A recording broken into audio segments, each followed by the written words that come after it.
It's 6 o'clock. Good evening, ladies and gentlemen, and welcome to the Clovis City Council meeting for May 11th, 2020. Given the current shelter-in-place order covering the state of California and the social distancing guidelines issued by the federal, state, and local authorities, the city is implementing the following changes to participate in council meetings until notified otherwise. The council chambers will be open to the public, but we will be implementing social distancing policies and will limit the number of people who may be inside the council chambers. We are encouraging residents to participate virtually following the directions below. If you are sick, please do not attend the meeting. Any member of the City Council may participate from a remote location by teleconference. The meeting will be webcast and accessed at the link on the screen. In regards to written comments, members of the public are encouraged to submit written comments at the link noted above at least 1 hour before the meeting, 5 p.m. You will be prompted to provide the council meeting date, item number, name, email, and comment. Please submit a separate form for each item you are commenting on. A copy of your written comment will be provided to the City Council noting the item number. If you wish to make a verbal comment, please see the instructions below. Please specify if you would like your written comment read into the record. If so, your comment will be read into the record during the public comment portion when the item is heard. Any portion of your comment extending past 3 minutes may not be read aloud due to time constrictions, but it will be part of the recordings of the proceedings. Please be aware that any written comments received that do not specify a particular agenda item will be marked for public comment, for general public comment portion of the agenda. If a written comment is received after 5 p.m. the day of the meeting, efforts will be made to provide the comment to the City Council during the meeting. However, staff cannot guarantee that the written comments received after 5 p.m. will be provided to the City Council during the meeting. All written comments received prior to the end of the meeting will be made part of the record of proceedings. Verbal comments. If you would wish to speak to the council on an item by telephone, you should contact the clerk at 559-324-2060 no later than 5 p.m. the day of the meeting.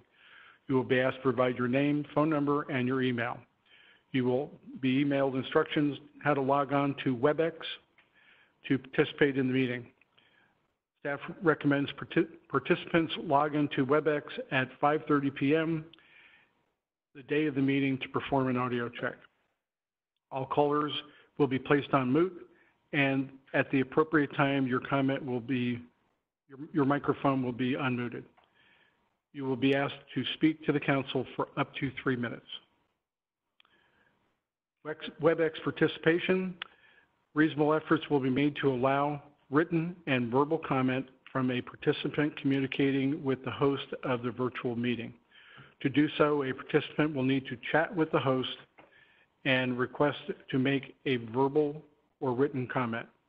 The host will make reasonable efforts to make written or verbal comments available to the council. Due to the untested format of these meetings, the city cannot guarantee that the written or verbal comments initiated via chat will occur. Participants desiring to make a verbal comment via chat will need to ensure that they access the meeting with audio transmission capabilities. Having said all that, I will call the meeting to order and ask Councilmember Flores to lead us in a flag salute. Please join me in saluting our flag. I pledge allegiance to the flag of the United States of America and to the republic for which it stands, one nation, under God, indivisible, with liberty and justice for all. Thank you, Jose. Will the clerk call roll, please? Councilmember Ashbeck. I'm here. Councilmember Flores. Here. Councilmember Mwanatua. Here. Councilmember Whalen. Here. Mayor Bessinger. Here. Now we come to the public comment portion of the meeting. Does any member of the public wish to address the council on any item that is not listed on the agenda?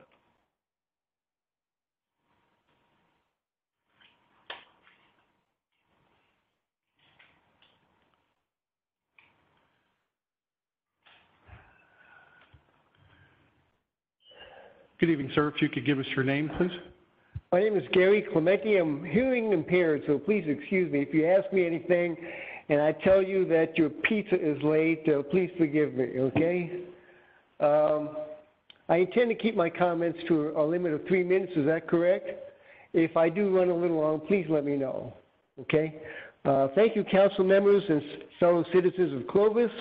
My name is Gary Clementi. I'm 68 years old. I am a business owner who has performed work in Clovis as well as throughout the entire Central Valley with my company. I've also worked professionally as a journalist, writer, and information specialist, making it my business to get the facts straight and to put all of it into perspective.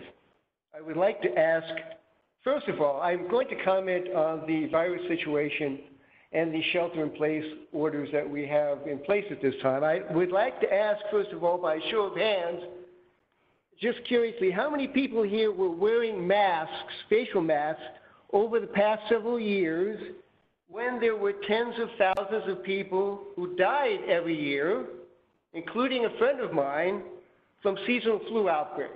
Anybody here? Point taken. Considering this particular virus statistically is no more dangerous than the flu, why were we not wearing these masks? We didn't because we all considered the risk factor involved, which monumentally is less than getting cancer or heart attack, getting in our cars, and leaving this meeting tonight only to be mortally wounded. Stepping out of bed in and of itself has its own risks. We wear these masks, for a better word, because they are foolish. And we have insanely shut down our economic lifeblood and given away timidly our constitutional rights, causing us to look into the abyss of a looming financial catastrophe. Because why? Misinformation, blissful ignorance, the blind leading the blind as we follow one another sheepishly off the cliff simply because someone else told us to do so. And the most ugly reason of all, political treachery. Cutting to the chase, I'm here to offer the most common sense solution imaginable that I can think of, which is, first of all, stop the self-inflicted, destructive, suicidal insanity that we are going through right now with this virus. Does it take not a simpleton to prescribe that we need to stop wearing these imbecilic masks, open our businesses immediately, put our children back in school immediately, and tell this dictatorial governor of ours to go to flaming hell for telling the people of Clovis what to do? And most of all, let us evaporate this repugnant nonsense of social distancing being used as a cowardly way to keep us from consorting with our fellow man. Need I have to supply you with story after story, testimony after testimony of healthcare professionals begging us to go back to work, hospital staffers revealing how empty our beds are, people permanently losing their livelihoods and suicides involved, and people arrested for minuscule non-compliance orders like Shelley Luther from Texas, the poor woman in Australia arrested who had her young child torn from her arms, and yes, my dangerous 70-year-old friend the other day was arrested on Mother's Day for patronizing that den of iniquity in Fresno, that dark underworld place of business, the Waffle House. Gary, I'm going to give you an additional 30 seconds. You're already over 30 seconds. Go ahead. Yes. You want me to wind up? I'm sorry? Okay, I will wind up, sir. If you would, please. I will wind up with one paragraph. Thank you. Are we to stand up to these cowardly dictators in Sacramento and tell them enough is enough? Because on this day, we choose to stand tall and replenish our life again. On this day, we choose the right to pursue our hopes and dreams and happiness on our terms, not their corrupt ways. On this day, we can look back and tell our family and grandchildren we decided that liberty was the most essential right of all, because on this day, we made it our finest hour. Thank you. Thank you very much, council members and good citizens of Clovis. Thank you. Thanks, sir. Any other member of the public wish to address the council on this item? Seeing none, I will close public comments for the interior of the chambers. Mr. Clerk, do we have any public comments in writing? There were no additional comments requested. Do we have any public comments via WebEx? None. Okay, I will close public comments. In regards to ordinances and resolutions, I'm sorry.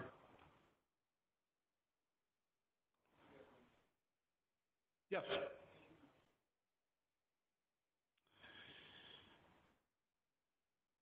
Good evening, Mr. DeBudia. Hi, how are you? Doing well.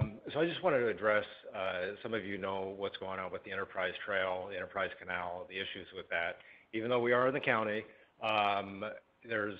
it's getting really bad and contentious out there. I've heard from several people that they're being told by city staff, and whether it's true or not, that, oh, you've got a prescriptive easement, just continue on through.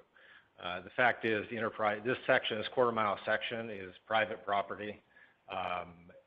City kind of brought a nuisance coming to dead end the trail right there. I know that there's a lot of inner workings with FID, the county, the city.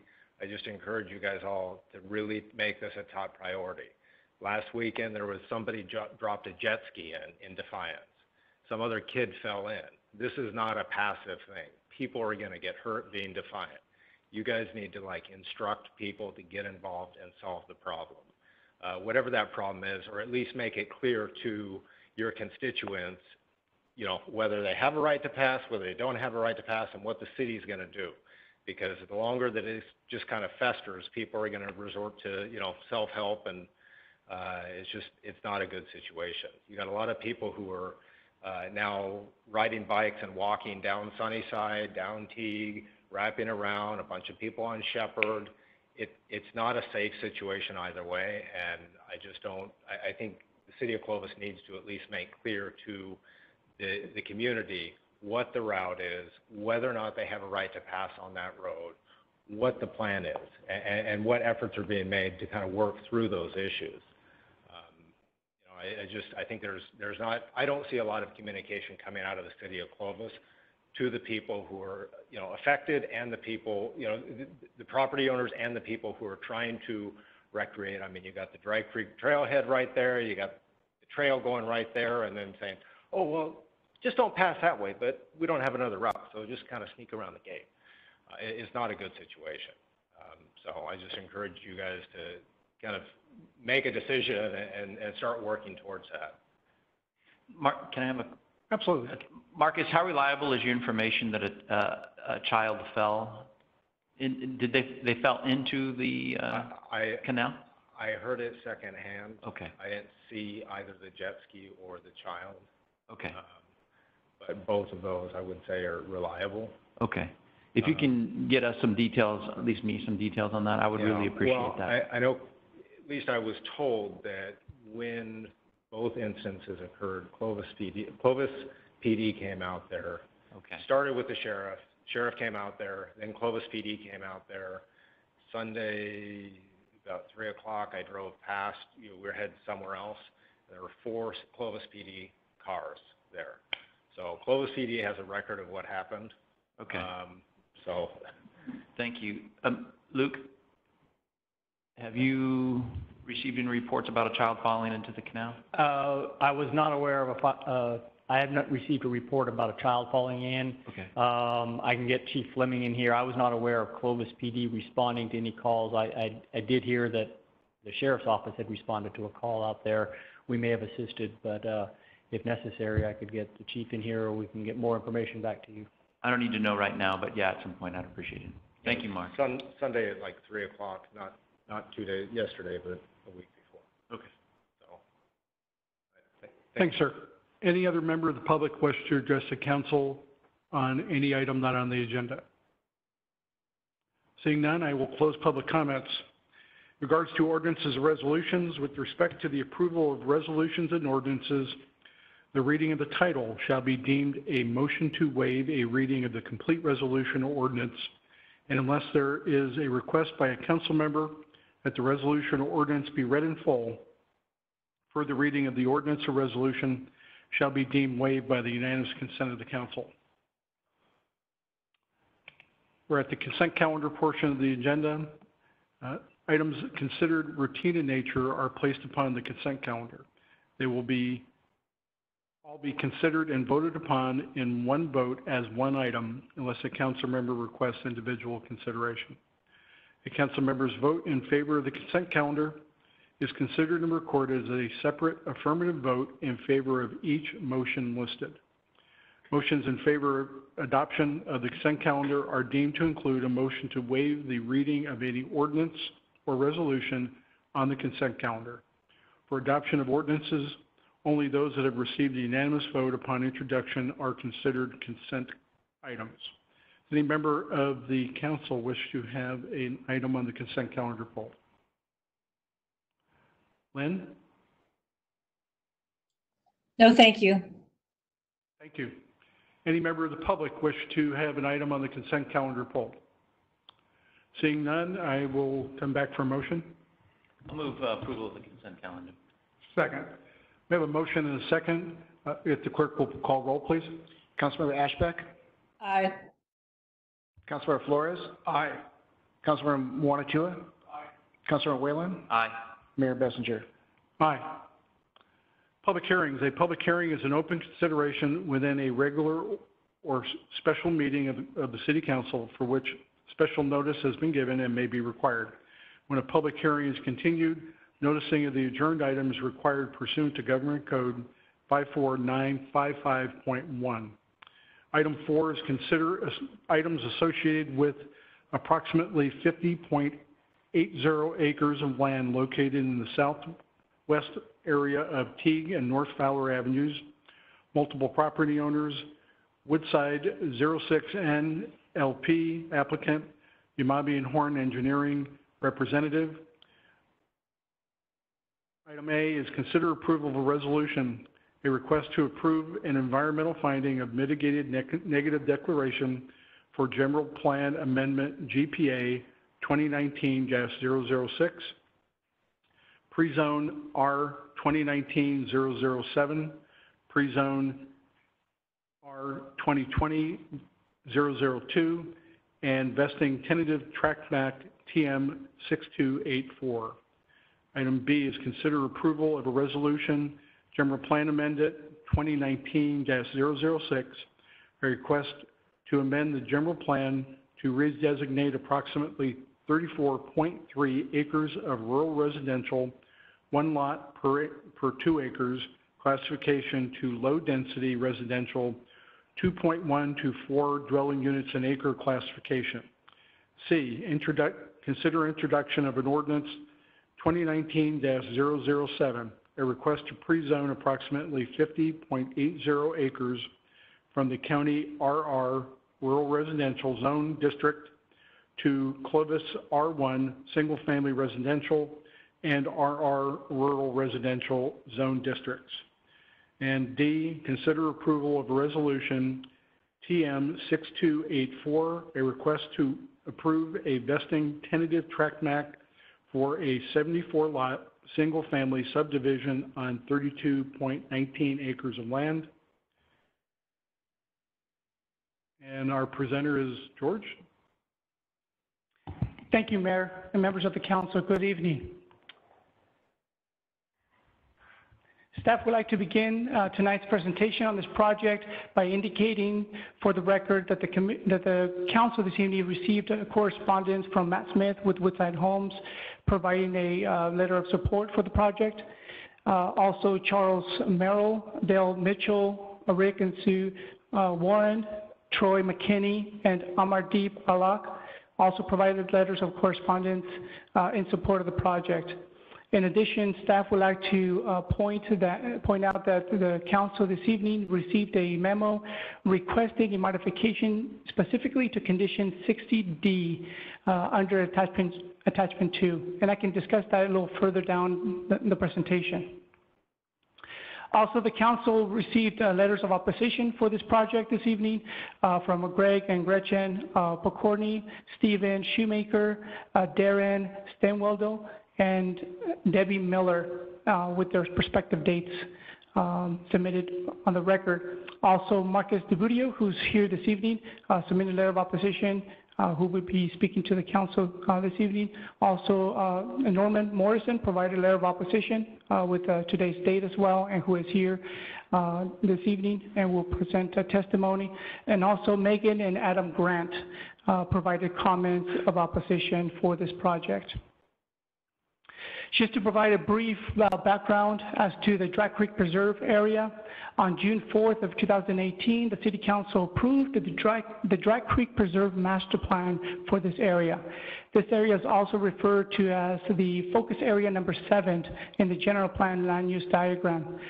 The Master Plan established goals, standards, and guidelines for the entire plan area, acknowledging the overall vision and intent of this area and seeking to preserve the rural lifestyle of the current property owners while providing for limited urban development in this area.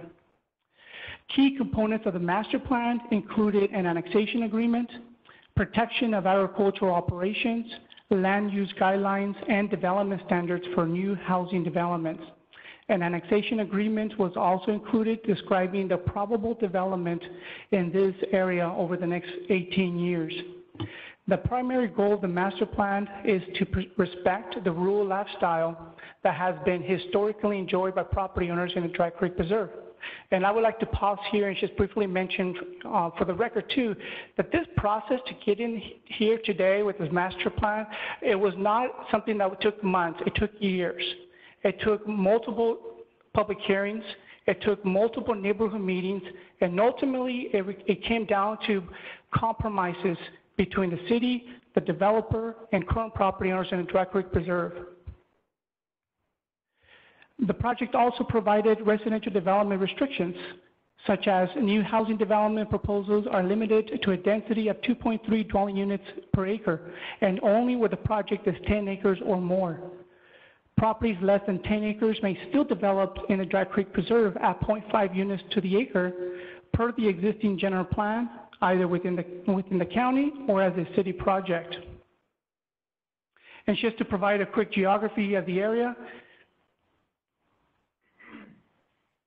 the Dry Creek Preserve, identified in blue on the screen, is also referred to as Focus Area 7, and it encompasses approximately 736 acres of land. It is generally bounded by Nice Avenue to the south, the Big Dry Creek to the west, the Enterprise Canal to the east, and Shepherd Avenue to the north. The applicant is requesting 3 specific entitlements for the council's consideration this evening. The first one being General Plan Amendment 2019-06, requesting to amend the general plan and the Herndon Shepherd specific plan from rural residential to low density residential. Now, this entitlement affects approximately 34.3 acres, identified on the screen there in blue. This general plan amendment is accompanied with a specific project density of 2.3 units per acre, which is, here's the key, consistent with the Dry Creek Preserve Master Plan. The proposed GPA to the low density residential designation is required to implement the master plan. The requested land use designation of low density residential is similar to the project density within the approved Woodside Homes single family development located just northeast of the subject project at 94 units, again at 2.3 dwelling units per acre. The second entitlement the applicant is requesting for your approval this evening is pre-zone 19007, requesting to pre-zone approximately 50.8 acres from the county rural residential to the Clovis R1 and RR zone districts. Now, the R1 designation will affect approximately 34.3 acres and encompasses approximately 4 properties. The rural residential pre-zoning designation will encompass approximately 16.5 acres, and it involves approximately 9 rural residential properties. And the third and final entitlement for the council's consideration is vesting tentative tract map 6284. George, I'm sorry for interrupting you, but can you go back to that second ask related to the 16.5 acres? Why is it important for us to designate that as rural residential? In order to create logical annexation boundaries, we are including these 9 properties in the annexation. So whenever we're going to do an annexation or request an annexation through LAFCO, it's important that we have a pre-zone designation for the property that's going to be annexed. Is that a correct statement? Yes. Okay. All right. Thank you, George. Oh, I guess one more thing. But to be consistent with the Dry Creek Preserve, it doesn't necessarily have to be the low density designation of the, I think it's 2.4 acres, 2.4 units per acre? 2.3? 2.3 units per acre. It doesn't have to be that designation. It can still be rural residential because that's one of our zones in the city of Clovis. Do I have that right? Correct. Okay. The rural residential section is not, the land use is not changing because it's not part of the project for the council's consideration tonight, the 74 lots. It's coming in rural residential as our general plan indicates. At some point in the future, if somebody wants to come in that lives on that 16.5 acres and they meet the other requirements, they can ask for a rezone designation, though, of that higher density of 2.3 units per acre. That would just be a general plan amendment? Or Correct. Would it just be a rezone? No, general plan amendment as well. Okay. All right. Thank you. The 74-lot single-family residential development will have 50-foot wide public streets at a density of 2.3 dwelling units to acre. It will be accessible from one main entry along Teague Avenue, and the fire apparatus access road is in the southwest area of the tract map, identified in blue on the screen. The fire apparatus access road will ultimately, the width of it will ultimately be 54 feet, and Woodside Homes will be securing and providing 42 feet of this ultimate width with this development. The additional 12 feet will be provided at such time the properties to the south of the fire apparatus road are developed. Woodside Homes will provide the 42-foot fire apparatus access road and fee title, transferring ownership of the right-of-way to the city of Clovis. The fire apparatus access road will be equipped with 2 electric gates complying with Clovis Fire Department standards and will have Opticon devices installed per fire department requirements. Infrastructure to be provided within the fire apparatus access road right-of-way will include sewer, water, and storm drain. This fire apparatus access road will eventually become city public street in the future as development occurs on the north and south sides of this alignment. Just to recap, the entitlement, though the applicant is requesting 3 entitlements. The first one, general plan amendment affecting 34.3 acres, pre-zoning affecting 50.8 acres, and a tract map affecting 32.19 acres of land. And just to get into the neighborhood meeting requirements, as per city policy, the applicant conducted a neighborhood meeting on Wednesday, February 19th of this year at Dry Creek Elementary School. The purpose of the meeting was to allow the applicant opportunity to present the proposed project and receive comments. Approximately 50 to 55 individuals were in attendance along with the project team and city staff. Topics discussed at the neighborhood meeting included traffic in the Dry Creek Preserve area and the annexation scenarios in the master plan. Matt Smith with Woodside Homes answered questions regarding to county road conditions in the Dry Creek Preserve area and improvements to Teague Avenue. Also, there were discussions about traffic calming issues at the Sunnyside and Teague Avenues intersection. And finally, planning staff answered questions related to annexation and discussed the annexation agreement available to the Dry Creek Preserve property owners. As required by city policy again, Woodside Homes had to conduct a second neighborhood meeting prior to the council. However, due to the shelter-in-place order and the social distancing guidelines covering the state of California, Woodside did not conduct an in-person neighborhood meeting. The applicant mailed individual letters instead to the property owners in the Dry Creek Preserve and provided contact information to submit comments. Woodside personally replied to each comment received. And I know that because Woodside forwarded me each reply that was done to each of those property owners who submitted written comments.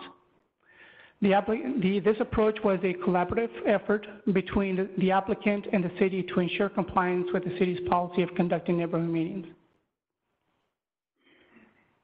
Now I'd like to get into the discussion in terms of there's a lot of opposition with this project, and staff wanted to take this opportunity to point out some of those oppositions and provide a clear response from city staff. And one being the assertion that the CEQA analysis and the project description is inadequate because the rural residential properties to the east of Tract 6284 were not analyzed for potential development. Staff's response: this assertion is unfounded. CEQA law requires you to analyze a proposed development and its potential impacts on the environment. Therefore, the proposed development here tonight that we're considering is Woodside's 74-lot single-family residential development, not the existing, here's the key, existing rural residential properties to the east that have no potential development or no proposed development on their properties.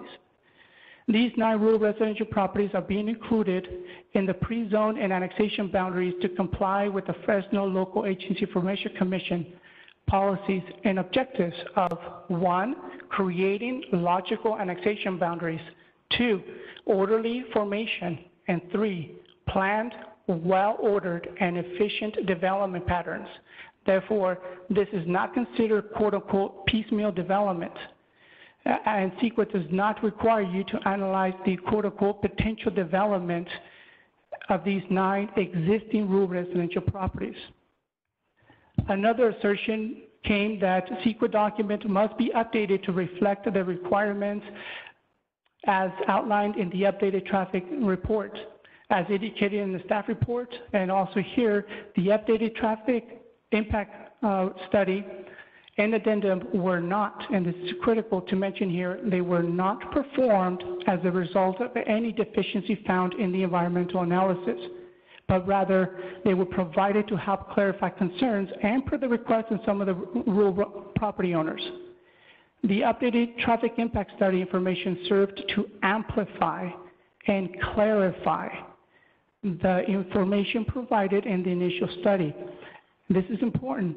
No new mitigation measures are required and no changes have been made to the level of significance of any impact with this project. The next assertion was that the mitigation measure traffic 1F is inadequate, and assuming that impacts would be mitigated by simply paying a fee is not allowed under CEQA law or under CEQA. Staff's response: mitigation measure traffic 1 is not inadequate. The city does have a traffic impact fee program identified, and you may acquire this information at any time by contacting Sean Smith in our engineering division at the phone number and email on the screen. The next assertion. May I get a question before you, George gets too far ahead? Okay. George, back to the traffic, the conclusion with regards to no new mitigation measures. That is the conclusion of our staff, or that is the conclusion of the updated traffic report? Both. Okay, so the updated concluded there's no new mitigation measures needed, and then the staff concurred with that conclusion? Yes. Okay. Another assertion was that the air quality impact analysis needs to evaluate quote-unquote potential development within the rural residential properties to the east side of Tract 6284. This assertion is false. The air quality impact analysis is required to evaluate the impacts of the proposed 74-lot single-family residential development. The San Joaquin Valley Unified Air Pollution Control District has reviewed the proposed project and provided comments to the city accordingly. Per the Air District's letter dated September 11, 2019, the district concluded that the project will have less than significant impact on air quality when compared to the annual criteria of pollutant emissions, significance thresholds. Therefore, the assertion that the air quality analysis needs to be revised is unfounded.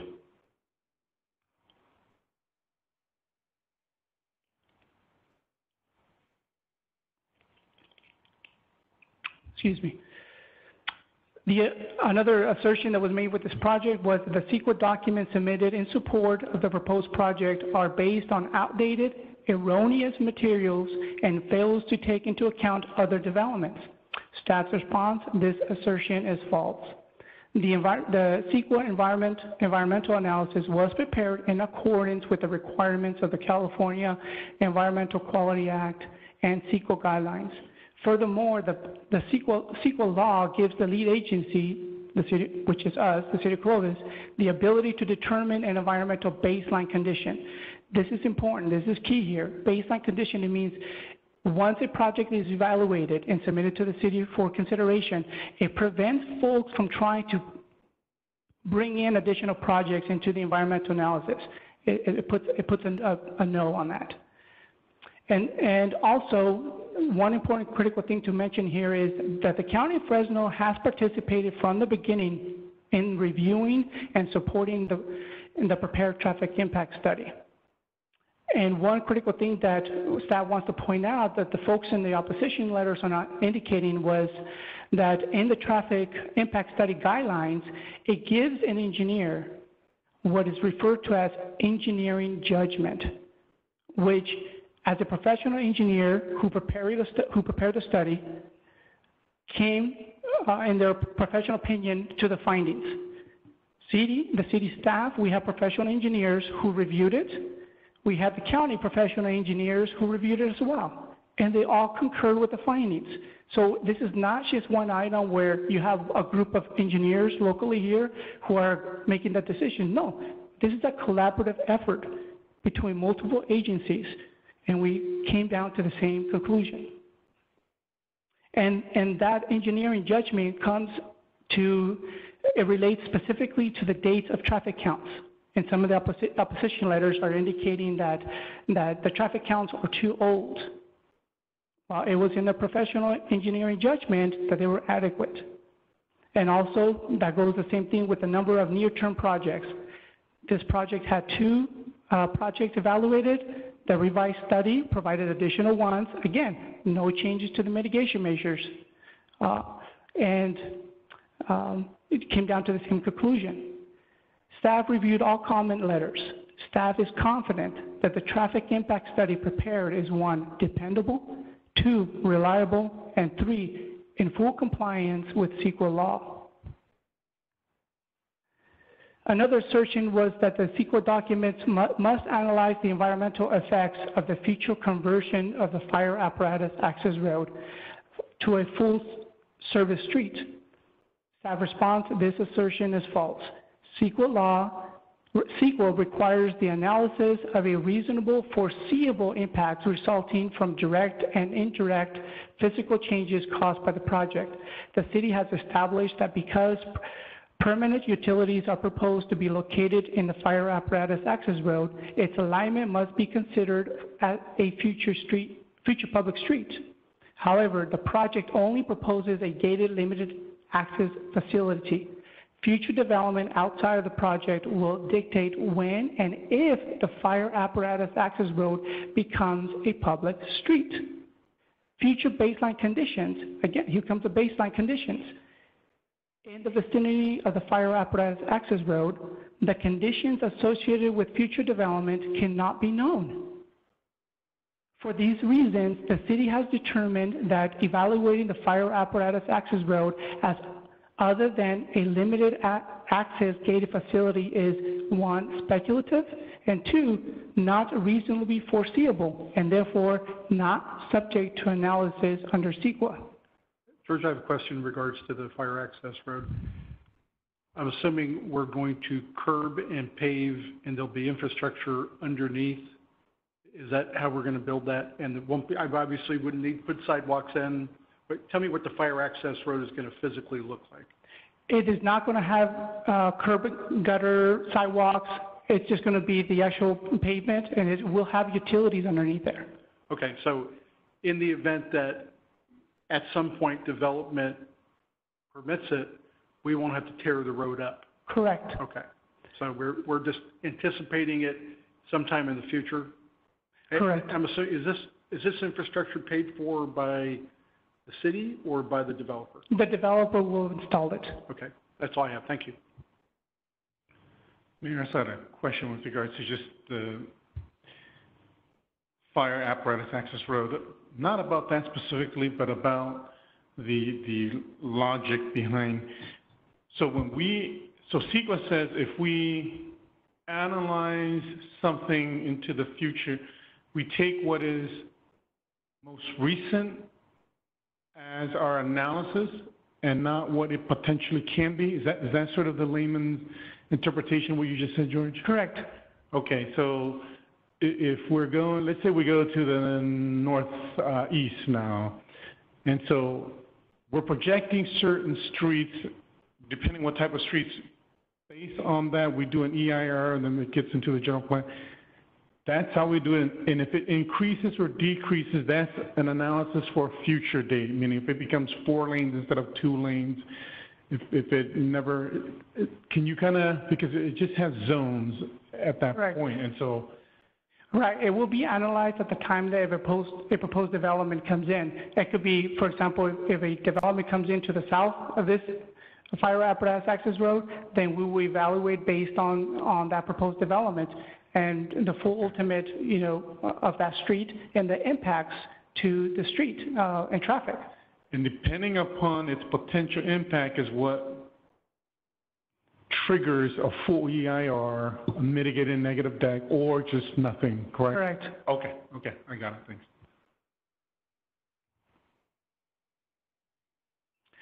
Another assertion was that the revisions to the environmental document are needed and that recirculation in the initial study will be required.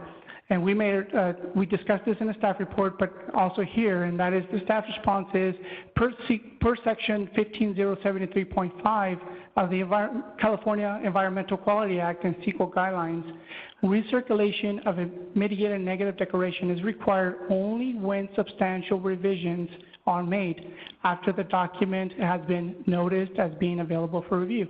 Here's the key. Substantial revisions to the initial studies have not been made, which meet the criteria outlined in the staff report. And now here I would like to move on to the staff's request to modification number 60D under attachment 2. And that is referring to, it's under the conditions of approval, but it's referring to Sunnyside Avenue, between the fire apparatus access road, the improvements on that street, between the fire apparatus access road and East Avenue. The condition currently reads 32 feet required. Staff is proposing to modify it because it shouldn't be that specific.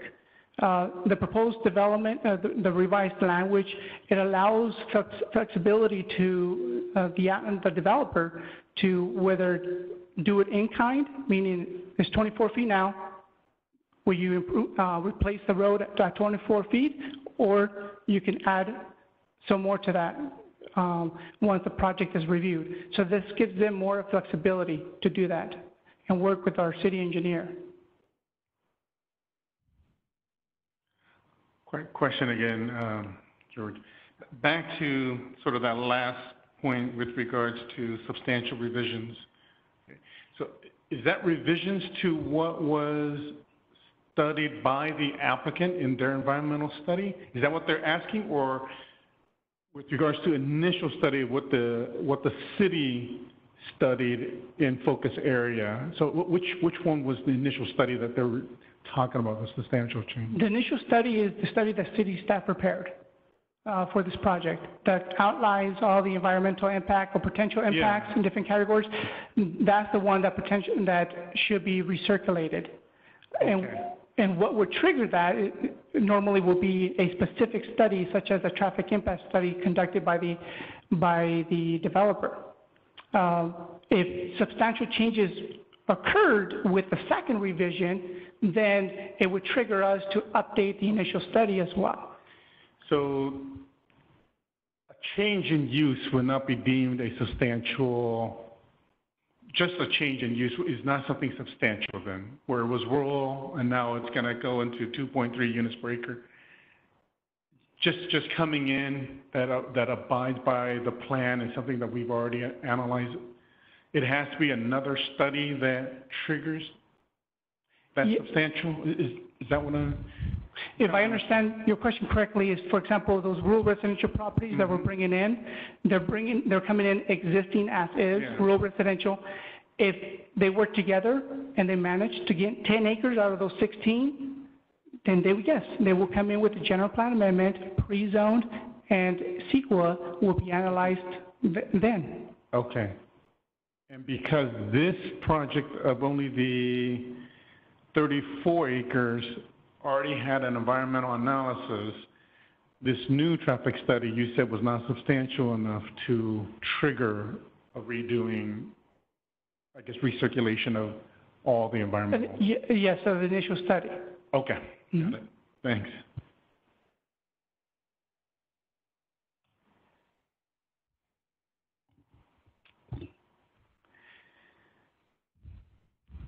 Therefore, the Planning Commission and staff recommends that the City Council this evening approve an environmental finding of a mitigated negative declaration for GPA 1906, pre-zone 1907, pre-zone 2002, and best intended tract map 6284, and approve General Plan Amendment 1906, and approve pre-zone 1907, and finally approve best intended tract map 6284, subject to the conditions of approval labeled attachment 2 and modification to condition 60D per the county memo, council memo.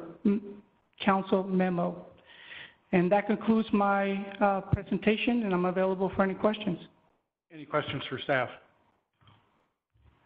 Vaughn.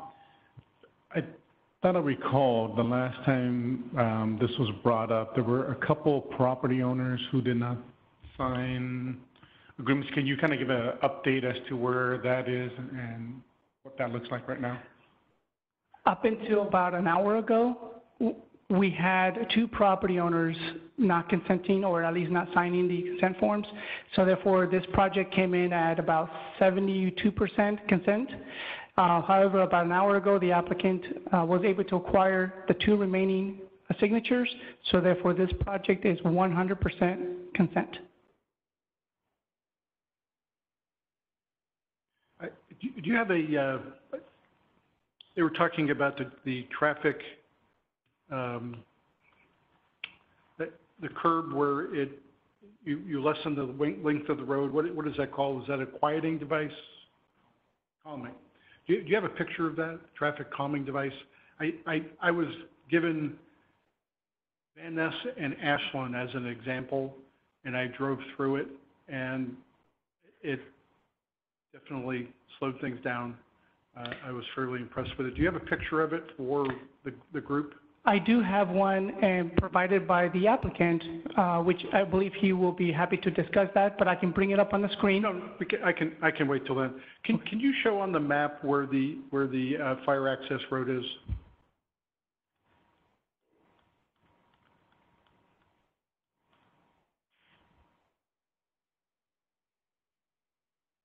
Right here. Now, I recall, in fact, I think it was Mr. Morrison was concerned that the fire access road would be going directly into his property. That, as I looked at the map earlier, it kind of splits the two property lines. Is that accurate? Yes, to a point.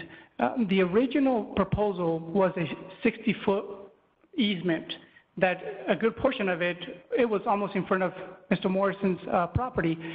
But now, with revisions, the 60 feet was reduced to 54, and this project now will provide 42, which would be pushed north, a little bit north from his current home, Mr. Morrison's home. And we also have an exhibit to show you where a potential vehicle would be as they enter Sunnyside Avenue as well. Good. I'd be interested in seeing that, but I'm assuming the applicant will have that? We have that here, yeah. Okay. Can you show that?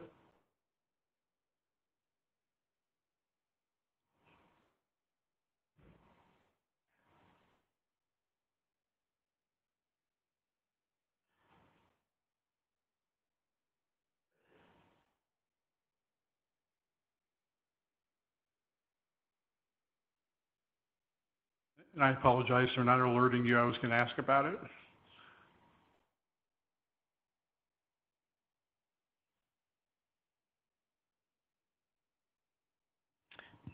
And here it is.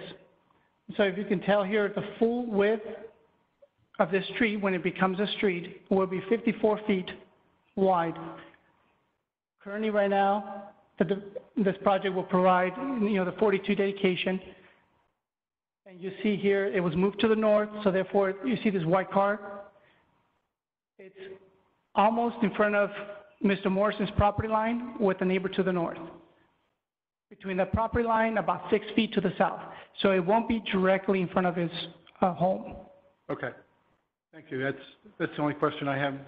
Any other member of staff have a question? Bob? Yes, thank you. I just wanted to get some clarity on the utility stub-out policy that we have. I think at the last meeting or a meeting not too long ago, we discussed how we felt it was important that once a stub-out is made, that the property owner immediately connect his property to that stub.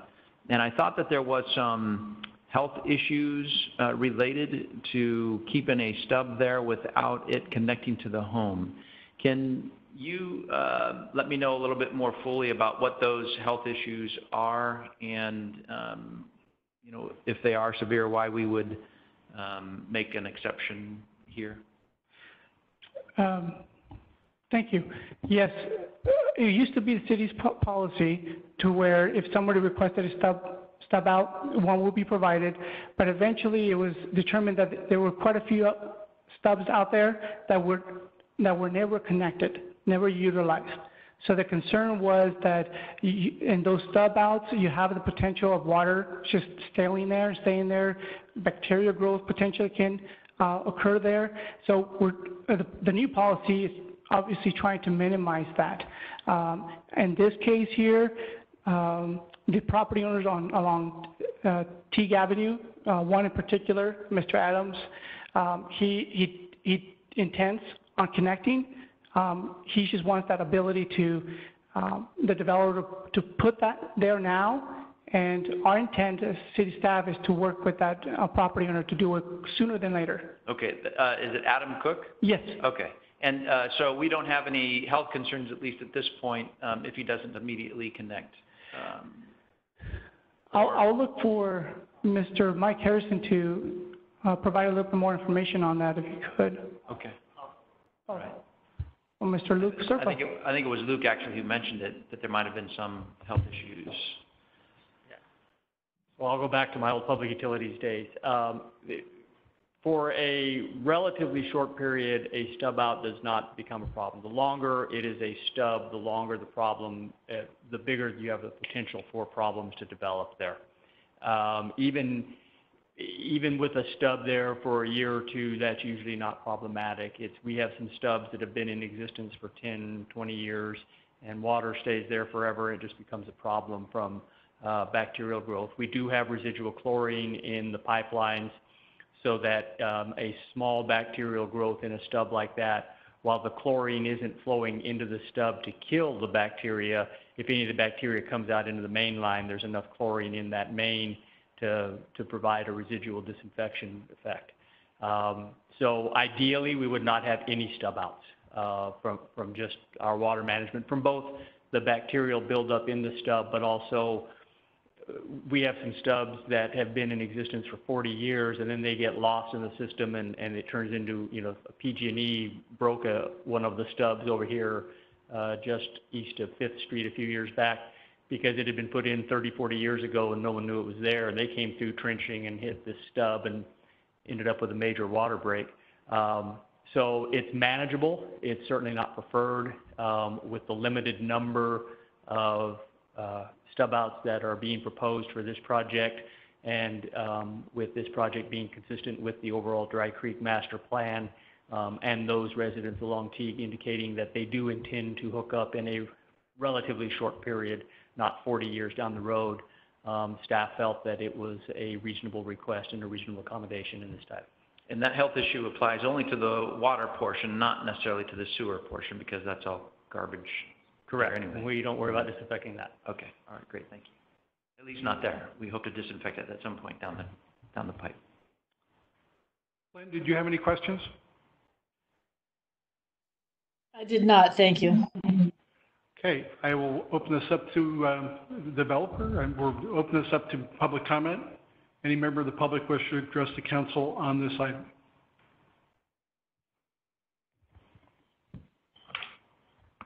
Council members, thank you for having me. My name is Matt Smith. I'm with Woodside Homes, and we are at 9 River Park Place East, Suite 430 in Fresno, California. So thank you for having me under kind of unusual circumstances, but I appreciate you keeping the doors of the city open and trying to continue with city business. So thank you. It was 2018, summer of 2018, that we had the master plan approved, and I'm sure we can all recall the city council chambers were full, and I remember at the time someone from the council asked the neighbors, hey, this is kind of the last chance. Do you not want to do this? Do you want to do this? And I think at that time we had really reached compromises that worked for most people. No, the compromises will never work for everybody. But I think at that time we had found common ground enough where everyone looked at each other. I don't remember people speaking against it on that occasion, against the master plan. There might have been a few, but the vast majority spoke in favor, and it was approved. This is now the very first project to come in after that first project and master plan came through together 2 years ago. And so when we came forward on this, we said to ourselves, we must, of course, we helped give input on the master plan. We have to comply explicitly with the master plan. And so to do that, we did things like maintain the 2.3 units to the acre requirement. We made sure our project was 10 acres or larger. We made sure that on Teague, you see how we face Teague right there at the very top? We made sure that those homes would face Teague, not face in with a block wall on the outside. That would help preserve the rural nature feel of the area, and that's what the master plan says we would do. We know that there's a requirement, and we will abide by the requirement that if we ever place a home in here that's within 100 feet of a rural residential home, that we will only build a one-story home on that case. And so that's another requirement that we helped get written in there. We will also abide by the landscaping requirements that are specific and special, unique for the Dry Creek Preserve Master Plan. And another requirement is that on Teague and on Fowler, it can't be a typical traditional concrete sidewalk. It's got to be an asphalt sidewalk so that it maintains that rural feel. And so on the exterior of the project, it will be an asphalt sidewalk, not a concrete sidewalk. And so we put forward this plan that we felt and we still believe to this day is 100% consistent with the master plan. The master plan, this shouldn't be a surprise to anybody that this is the area we're developing. It's part of that master plan. We may not have it readily available, George, but as part of that master plan, it called out several areas that would likely develop, and they were placed in yellow. This was one of those areas, including further west as it touches Sunnyside. In there, in the master plan, it talks about traffic. And it talks about how, when possible, we're going to direct traffic towards Fowler. I don't want that to be confused with every project that comes in here has to somehow find a way to get traffic to Fowler. That wasn't the intent. Specifically because in that section of yellow that I was talking about, there's areas that are right on Sunnyside. Of course, those would exit onto Sunnyside. Our project, the traffic study showed that it'll be about a 50-50 split between going towards Sunnyside and going towards Fowler. Fowler, of course, has the freeway connection, and Fowler's an arterial, can better handle those. But we heard a lot of people talk about the traffic on Sunnyside. We held 2 meetings with some neighbors who had concerns. Some of those neighbors are here today. We held 2 special meetings with them and city staff and county staff to talk about traffic, just to talk about traffic. In some of those meetings and in our planning, before our planning commission, the neighborhood meeting, the county staff started talking to us and asking us about, could we, Woodside, install some additional pavement from the western, see the western boundary of our project there? Would we be willing to install some additional pavement from there all the way over to Sunnyside? And the rationale or the reason, twofold. First of all, Teague Avenue is in really bad shape and it's very narrow in some instances. It can only fit about a car or a car and a half in certain spots. And so what we would be doing was we'd be widening that road in its most narrow spots, and we'd be putting fresh pavement down. That's something that wouldn't be required. The city told us over and over again, Matt, that would not be a requirement of your project. And we said, if that's a give that we can give that helps the county, the city, and the county explained how doing that would help with traffic on Sunnyside. We said, how? They said, if you bring that traffic over, if you put the asphalt over to Sunnyside, it will be easier for us as a county to install a traffic calming device on Sunnyside, which is where we know there's a lot of traffic. And so even as recently as a week or 2 ago, after we were approved at Planning Commission, Steve White from the county called me and said, we're planning on this. We'll work with you. If you're approved, we'll work with you. We'll get this through. He's asking Woodside to install it and to be reimbursed by the county. And he is so excited about potentially doing it to help the neighbors that when I asked him this morning to please come up with a diagram of it, he had Bernard on his staff come up with it in one day. And George, if you don't mind showing their impression of what this would look like. They qualify this with, this is a rough draft. This is their first draft of it, and it might change. Now, to orient ourselves, I believe the left side is the north side. To kind of orient ourselves, that is, let's see, George, help orient me here. Is the right side the north side? Okay. Is Teague running up and down? Okay. So the right side is the north side. Teague is running up and down. And so us bringing pavement to Sunnyside would help us be able to put this traffic calming device, which narrows the traffic down, slows it down, because I think one of the big concerns is, even though the traffic studies have shown that the load, the amount of cars, the number of cars isn't more than Sunnyside can handle. That's what the traffic study shows. But we also have a strong belief that the traffic is way faster there than it should be. And so we're trying to find ways to slow that traffic down. This bottlenecks it for a minute. To your point, Mr. Mayor, on the other example, it's supposed to slow it down and make people pause a little bit so that they can't just have a racetrack going through. I know I'm hearing my buzzer ring, so I will wrap up. To George's point, are we doing our part on traffic? Yes, we are. We're paying our impact fees that go towards traffic signals.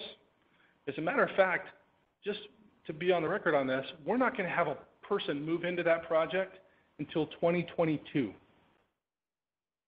The traffic signal at Nice and Sunnyside, per the city's statement, will be in 22 or 23. So that traffic signal will be almost there, and also one at Nice and Armstrong.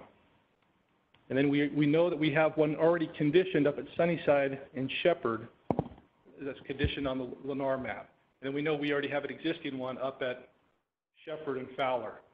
And so the two that are down further off of Nice will both be coming in about the time that we have our first occupancy in the project. Matt, if I'm going to need to stop you there. Yep. We'll probably have some traffic questions that you were probably going to tell us about anyway. I do have one question. Yep, Jose. For this intersection, the new pavement that the county wants you to put in, do they have the right-of-way for everything? So they have some right of way. So here was the deal we struck. We'll go as wide as the right of way exists. We're not going to go try to take people's property from them. There's been some people who've already expressed concern about that. We'll go as far as the right of way exists, which is further generally than the road is wide. So generally we'll be widening that road, but we're not going to go out. We're not going to relocate poles. We're not going to put utilities under the ground. This is Woodside putting nice fresh pavement down to be able to help get it towards, get it to Sunnyside. Fresh pavement on right-of-way, on current right-of-way? That's right, that's right. Okay. That's right. And just on the traffic issue, we also have our traffic engineer, who's highly respected, John Rowland, who's here and can provide testimony as well as you need. So, any questions for Mr. Smith? Lynn? I do have a question, Matt. I appreciate your comments on the road. Does the county, will they maintain that portion of asphalt for as long as it takes for something else to occur there?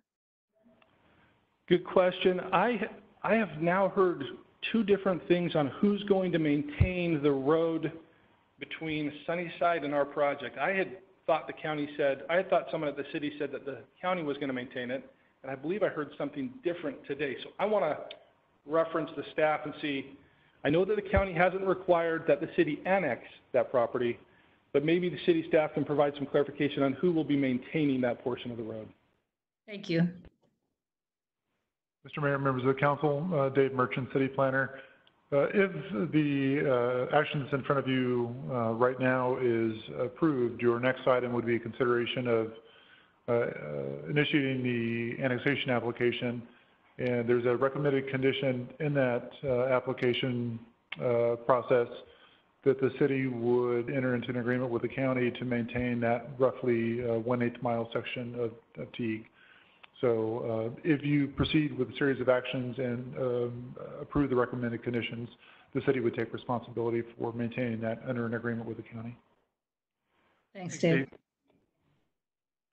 Any other questions for Mr. Smith? Thank you, Matt. Any other member of the public wish to address the council on this item?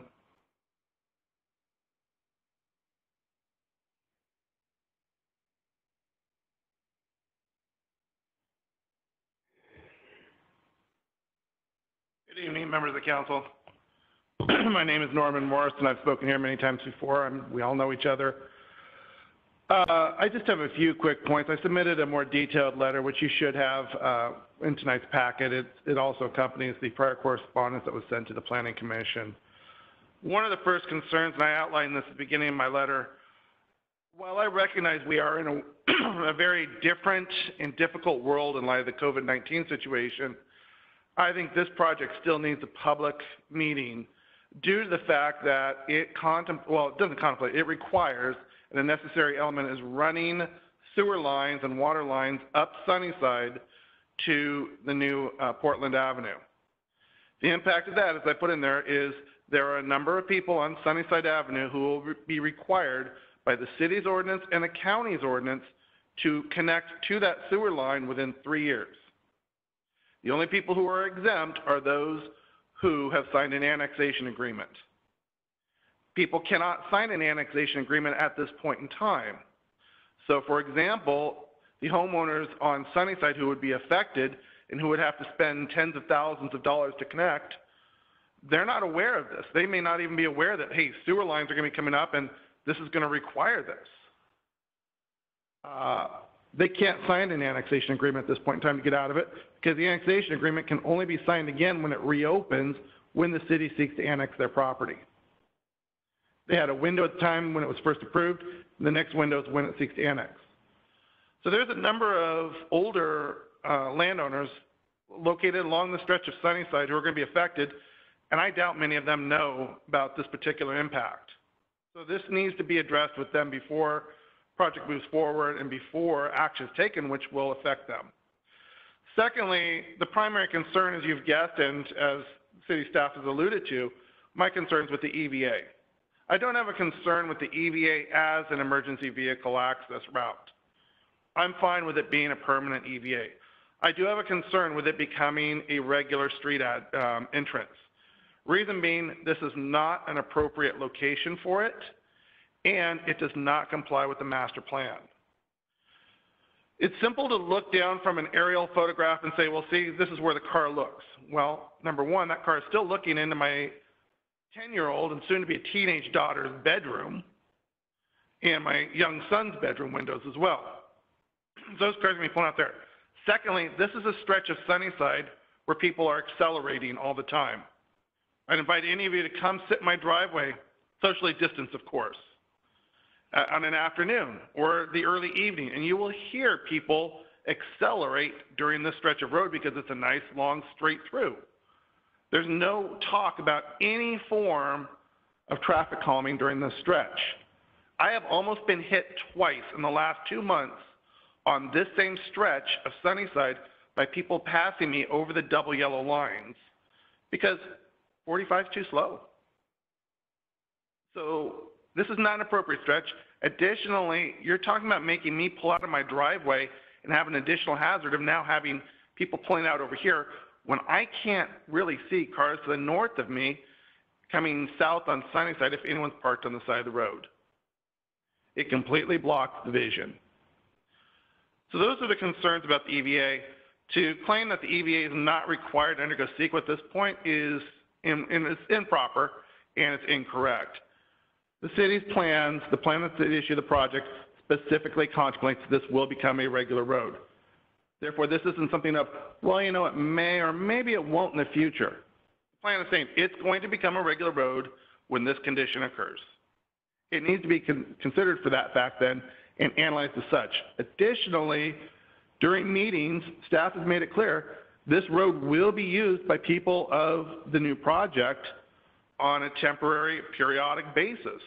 When there's work being done at the northern entrance or something else is affecting the northern entrance, they're going to be using this road as a road in and out of the community. So it needs to be analyzed for the impact upon Sunnyside. Those are the primary concerns we have. I don't have an issue with Woodside's project. I think the project as it is does comply with the master plan, the way it is developed as far as the number of units and where it's located. Granted, I mean, the argument could be made Woodside was aware that it was going to be developing down here and this should have been considered as part of the very first project, but we'll set that aside for now. This project probably does comply with the master plan as it is, with the exception of the traffic. It should be a condition that if future development occurs, the future development should take place in such a way that the traffic is routed to the streets where traffic is intended, Nees and Fowler. Whether that means that they have to buy an easement or right of way in the future, that's fine. That's a condition, that's dollars. That's all this really is an attempt to minimize dollars by putting the EVA and then having it become a road. I don't care, again, I don't care about it being an EVA. I'm familiar with EVAs in other subdivisions. I'm also familiar that EVAs in other subdivisions have been EVAs, and I haven't really heard any discussion about those becoming permanent roads on such conditions. My other concern, and you'll notice this in my correspondence, the city's language in here is very loose about when this will become a regular road. It states it'll become a regular road when development to the north or south occurs. Where? During meetings, we were told by city staff that the north or south would mean the property immediately adjacent to the north or immediately adjacent to the south. Now it's much looser. I mean, does this mean that when Heritage Grove develops, that's development to the north? Would that mean that it would be open? Would it be other development that is unrelated to this community that Woodside's developing? Would that mean that it opens up?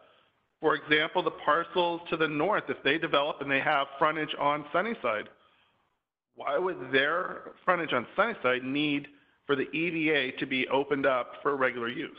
What connection, what nexus is there? So those are the concerns. I can tell you from speaking with some of the neighbors, if this becomes a regular road, you're going to lose one of the key features of why people enjoy the Dry Creek Preserve, the view. We will have no choice but to basically put in an 8-foot tall wall, which is what we're allowed to do. I already get noise from people. I already get a lot of increased noise from traffic. These are not people in the Dry Creek Preserve. These are people coming through to the city. They're cutting through on Sunnyside. And I've watched them. I've followed them. I know who my neighbors are. So we're feeling the impacts on it. And the other concern about Sunnyside, and this is something that kind of ties to Marcus's point earlier, you're putting a lot of people out there now onto Sunnyside, and you've got the issue of that trail up there. What are we going to do about that up there? Because now you're dumping people on there with no traffic calming measures. You're including additional traffic on here, and there's going to have to be something resolved. Whether those people come across Teague or something else, it needs to be resolved. And that requires the traffic. Finally, as to the other point that the city staff talked about, the city's traffic requirements are that traffic studies, the numbers that are used for a CEQA analysis, be done within a certain period of time. These studies were not done within that time period. These studies were done years before. So they're outdated. Furthermore, they don't include, this is kind of an interesting factor, the study doesn't seem to include the development to the south side of Shepherd between Clovis and Sunnyside, which the city's own staff reports have indicated will place a substantial number of vehicles on Sunnyside. That doesn't seem to be considered or taken into effect. For those reasons, we would simply request that the city reconsider on the EVA, make sure that becomes a permanent EVA, and we're fine with that. But take those facts under consideration and make the appropriate decision. We'd also request that before any action be taken, the neighbors who would be affected by the development of a sewer be notified of the impact. And because we've had this discussion before and it always comes down to what's the ordinance, I included the ordinances at the bottom of my correspondence. Those are both the city's own ordinance and the county's. They both say 3 years, within 100 feet. Thank you. Mr. Moore, I have a question. Sure. I'm looking at your letter. It says via email today. What time did you send this? I sent this letter about 2:54, I believe, is when it actually hit send. It just, for me personally, would be helpful if maybe you got it to us a little earlier so I could actually read it. I tried. The problem is, and this is part of being where I am, when it comes out on a Friday afternoon, I may not be able to download it. We've experienced difficulties downloading these documents. And as I affectionately refer to it, living in this area, and it's not just the county, it's some of the neighboring city areas, our internet is not a matter of Comcast or Uverse. It's basically a small man in the telephone box with a tin can and a string shouting zeros and one into the line. I apologize. No problem. I just want to let you know that's one of our concerns. If I may be, Grant, one more minute. One additional concern that some of us do have, and this is a unique concern to this area, we do have the right to farm issue that's in there. I would request the city also include a notice to these landowners who would be purchasing in the Woodside development stating, those of us who live in this area, we do not have natural gas. We rely upon wood to heat our homes. The reason I say this is the smoke does drift into the area proposed for development. You will, if you don't include something along those lines, you will be creating a future contentious issue amongst the various homeowners. There is no natural gas line in our area. Thank you. So, thank you. Any other member of the public wish to address the council on this item?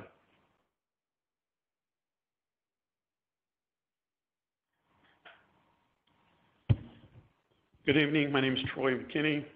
My family and I live at 5777 East Teague, which is between Fowler and Armstrong as part of the Dry Creek Preserve. I also own the 20-acre parcel that's kind of the center of this proposed development that Woodside is working on. I submitted a letter last week, a similar letter that was submitted to Planning Commission. I hope you've had a chance to read it, but for those who are listening and didn't see the letter, I want to give you a quick rundown of the history of this property for me.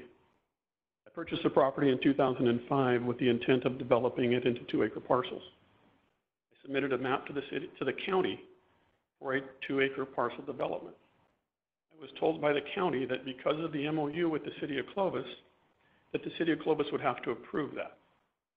We went to DRC. At the DRC hearing with the city of Clovis, we were informed that the city would not approve that development. It was in their sphere of influence, and they would require it to be developed per city standards. They didn't say you can't develop your property. They said you will develop it per city standards. I said, what are those standards? We don't know. We don't have a master plan. Okay, when are you going to have a master plan? Well, we don't know. We don't have the budget to do that. So that was in 2005. So I've asked many times the city about a master plan over the decade following that. Nothing happened. Roughly 4 or 5 years ago, Matt Smith from Woodside Homes approached some of us that have the larger parcels for development, and Matt started the process of working on the master plan. I can't express to you what a monumental undertaking that was.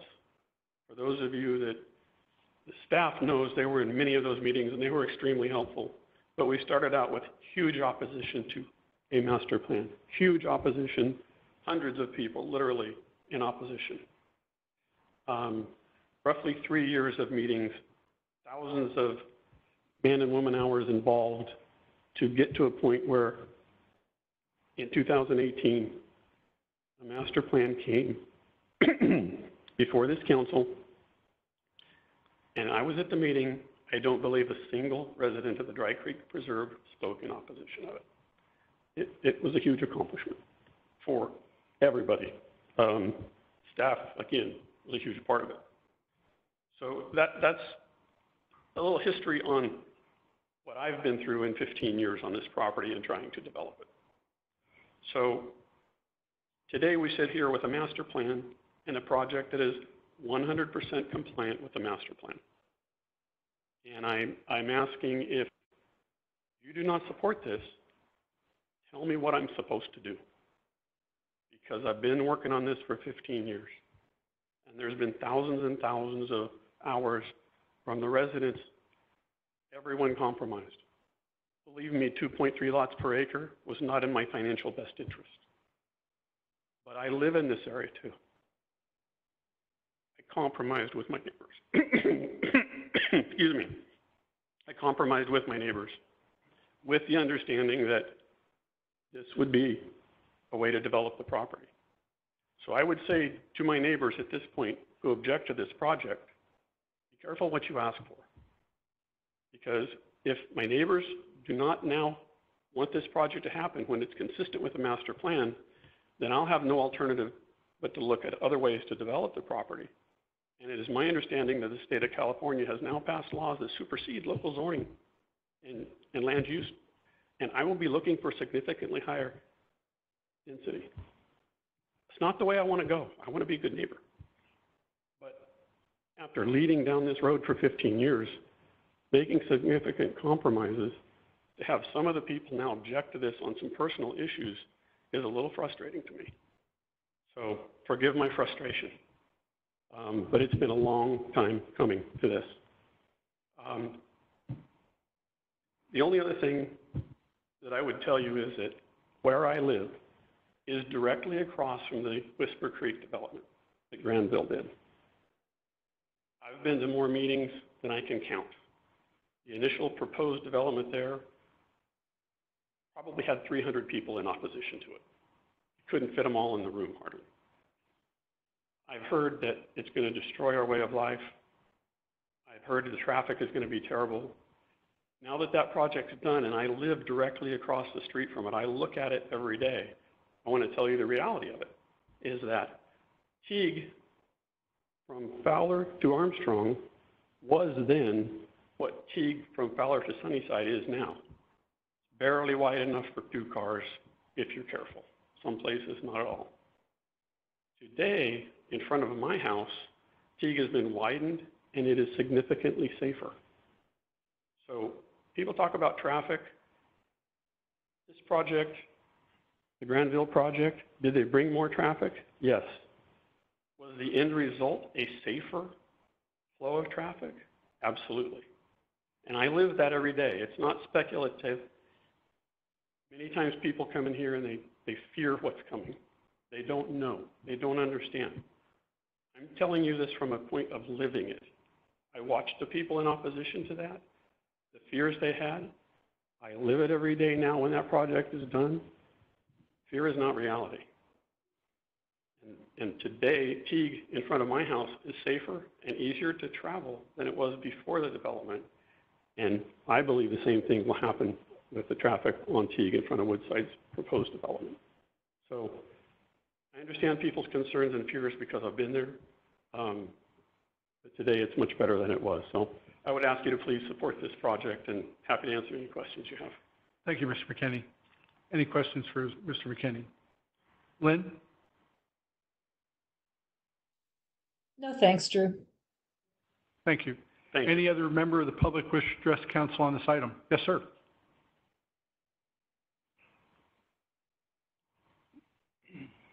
Good evening, council members. I'm going to make it very short. My name is Dr. John Bayractarian.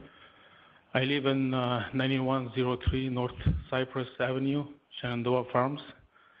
I do own a 10-acre property on Fowler, 8374 North Fowler. Same as on Armstrong, I do own 7.5 acres as well. Looking at this project here, I do see that it's a great opportunity, and I would like to see the whole area, the Dry Creek area, developed. Sooner or later, we're going to have this area developed, so why not doing it ASAP?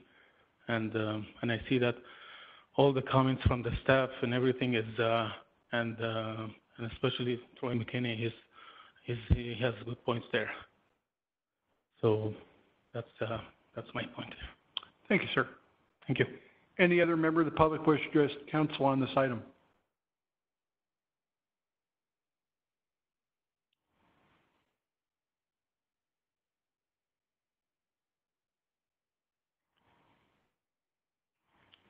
Hi. I guess I want to focus primarily on traffic and circulation. I mean, agreed, 2.3 units per acre. He's done his homework. It's consistent with the master plan. George, can you pull up a map showing all of the improved roadway segments that are going to be required for this project? Like what segments of each of the roads are supposed to be improved? Mayor, can I get the speaker's name? I didn't hear it, please. Oh, this is Marcus DeBudio. Oh, sorry, Marcus. I didn't recognize you. I didn't see you sneak across the screen. Thank you.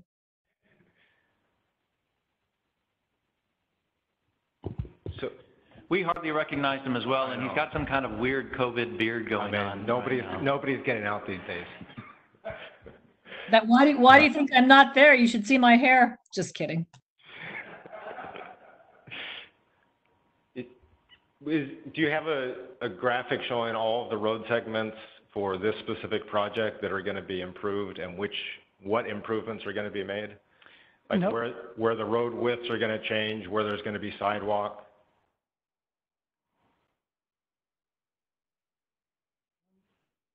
I'm not sure this is going to help you much, but Okay. Here's the track map where this project will improve the frontage along Teague Avenue. Okay. So I guess maybe that spins into, do you have the bigger Dry Creek Preserve? I think the first picture you did. If we don't have a map of what all is going to be done. Okay, so that one. Dry Creek Preserve County, we get it, but now the city is cutting right through the heart of the Dry Creek Preserve. The city is taking 3/4 of Teague. My understanding on the north end, we're going to have a sidewalk that's going to be disjoint, and then it's going to jump to the south end, and we're going to have a couple feet of sidewalk on the south end, and then it may or may not narrow on Teague. we've got issues already with now trying to rethink circulation for the trail system of possibly going down to Teague and then back up Sunnyside, so everybody's going to do a big loop. County's already fielding calls about that and trying to figure out what that is. I guess my point is, as we're looking at the traffic data and the traffic counts, we can count cars and we can say, okay, well, 20 feet road, there's enough cars. But nobody's talked about walkways, paths, ways for people to get from point A to point B, whether it's on bicycle, kids walk into school. That first Woodside project feeds into Century. The second Woodside project feeds into Century. There are nobody's identified paths. We don't even have a map that shows how people are going to get safely from point A to point B, irregardless of the number of cars on the road. The county, we've been, before this whole COVID thing, we were talking about doing a trail all along Teague in between the 2 points on the canal. The county was looking at, possibly using their ATP funds and building something nice, doing an overbridge on either side of the canal so people can recreate right through Teague.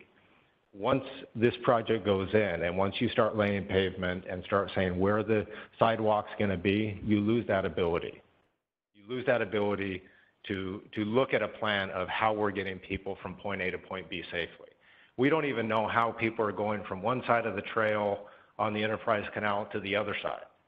So I recommend that, and you guys have done it before at this stage in the game with Lennar Southwest, where the whole expressway designation and, you said, well, we're going to approve the project contingent on having that cruise access. I think you guys should look at and maybe give direction to what type of road improvements is this project going to have? What type of road improvements can the county and the city work together? And frankly, most of that block is now City of Clovis. Most of that road is the City of Clovis. So it would do you guys, I think, a big favor to figure out what the plan is now before after the fact, and we can't get that. So, traffic. Thank you, Marcus. Hopefully we'll have that all banged out by the time we actually, if it's approved, by the time this is occupied. I would actually invite anyone who's concerned about this traffic calming device, go to Ashland and Van Ness. Yeah. And it's, I drove it and it does work. It's certainly better than a roundabout, but that's just another political opinion of mine. Yeah, and I agree. And paving Teague between those two, Fowler and Sunnyside, you're going to start contributing to the county's, road about making this thing safety. But I guarantee if you talk to Steve White or anybody at the county, this is something that we need to all work together to solve. Bob, did you have a question? Well, I just wanted to make sure that I felt that maybe you may have had the impression that we did not have an opportunity to look at the Dry Creek Preserve Master Plan, because it does kind of call out what Sunnyside's going to be looking at, like what Teague's going to be looking like, Armstrong's going to be looking like. So we have a vision as to how this will all develop. It's going, it's going to obviously take some development in order for those things to be paid for, because we want developers to pay for it. We don't want taxpayers to pay for it, and we don't want you guys to have to pay for it. So, I guess, what I'm looking at is, it's going to be consistent with the Dry Creek Preserve Master Plan, but if you just look on Teague, coming from Fowler, you're going to have sidewalk, stop and sidewalks across one residence project. I get you. Sidewalk, and that's just on the north side. Now, there's nothing else on the north side, and we're going to jump across the south side. So you have people who are routing from the meat market down Fowler, start going down Teague, and now is there going to be some type of crosswalk mid-block between Sunnyside and Fowler for people to safely cross? Or are you going to put a crosswalk at Fowler? Like all of these things, how are people going to safely cross all these streets? And it's better to get the planning now, and I'm not saying you got to push it off all on the developer, but we don't even know where all the sidewalks are. We don't have one big map that shows where all the sidewalks for the area are going to be, where are all the trails. It just seemed to disjoint, if you ask me. And I'm not, like I said, I'm not going to say Matt Smith's got to pave the world, but at least some direction from council about what are we going to do with this strip, because it's in the city. I mean, Teague is now city road. Not all the properties, but it's a city-owned, you guys own it now, so. Do you have any objections? And I understand there's a difference between what the Dry Creek Preserve master plan calls out in a vision and, what reality it looks like, at least right now, and probably reality will look like maybe even 5 years from now as this kind of this area gets developed out. Should it get developed out? I don't know who's going to want to develop in Dry Creek Preserve after this. But do you have any objection to the layout that you see in the Dry Creek Preserve master plan for pedestrian, bicycle, and auto traffic? Well, and see, that's where I'm suggesting we work with the county, right? Because there's a big section that's in the county. Like, what does the trail system look like? What are the roads? I get the master plan, and those sections of developed property, those frontage, right? They're going to put their 5 feet, walkway and follow that master plan. But I think realistically, we're realizing that that's not going to be all the way.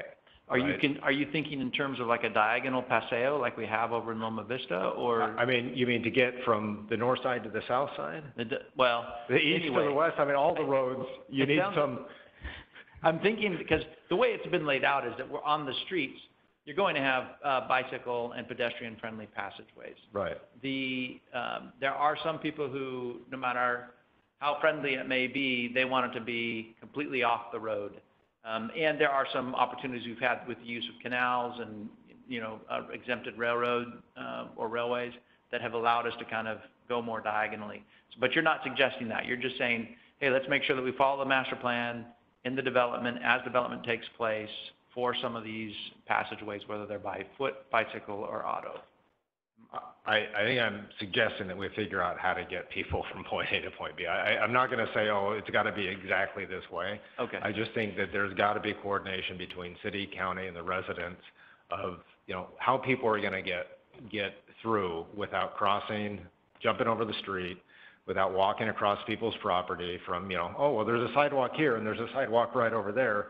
I can just walk right here. Yeah, no, that's a source of frustration in a lot of places. And that's the thing. I mean, you're going to have the same thing up Sunnyside, and I think that this second project I think we knew was coming, but it would have been nice to figure out what this looks like versus just these piecemeal sidewalks, piecemeal roads winding in and about. So some type of cooperation with the county, get all on the same page. Okay. Thank you. Thanks. Thank you. Any other member of the public wish to address council on this item? Seeing none in the chambers, Mr. Clerk, do we have any people online or on the phone? Yes, we have 2 public comments, verbal, online. The first is Rick Warren. Rick, I have unmuted you. You have 3 minutes to speak. Okay. Thank you, City Council, for all your hard work.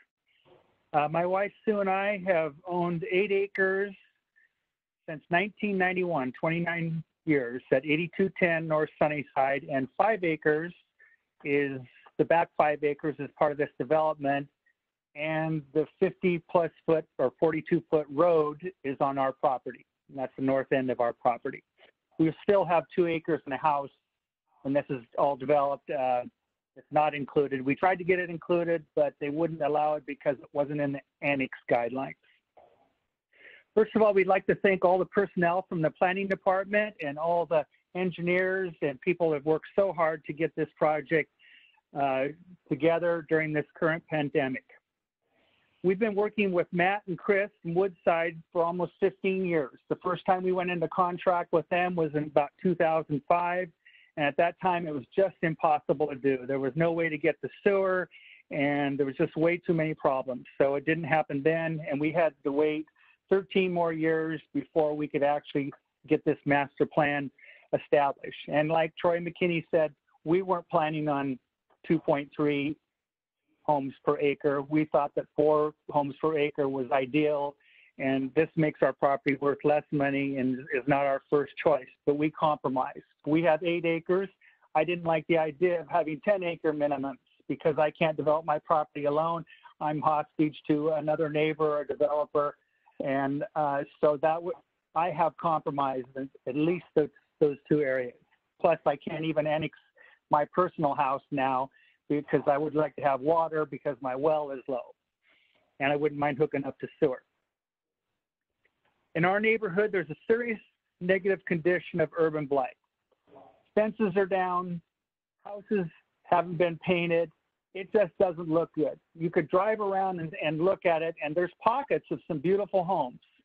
But in the 29 years, there's been very little improvement there, and it looks like it needs help.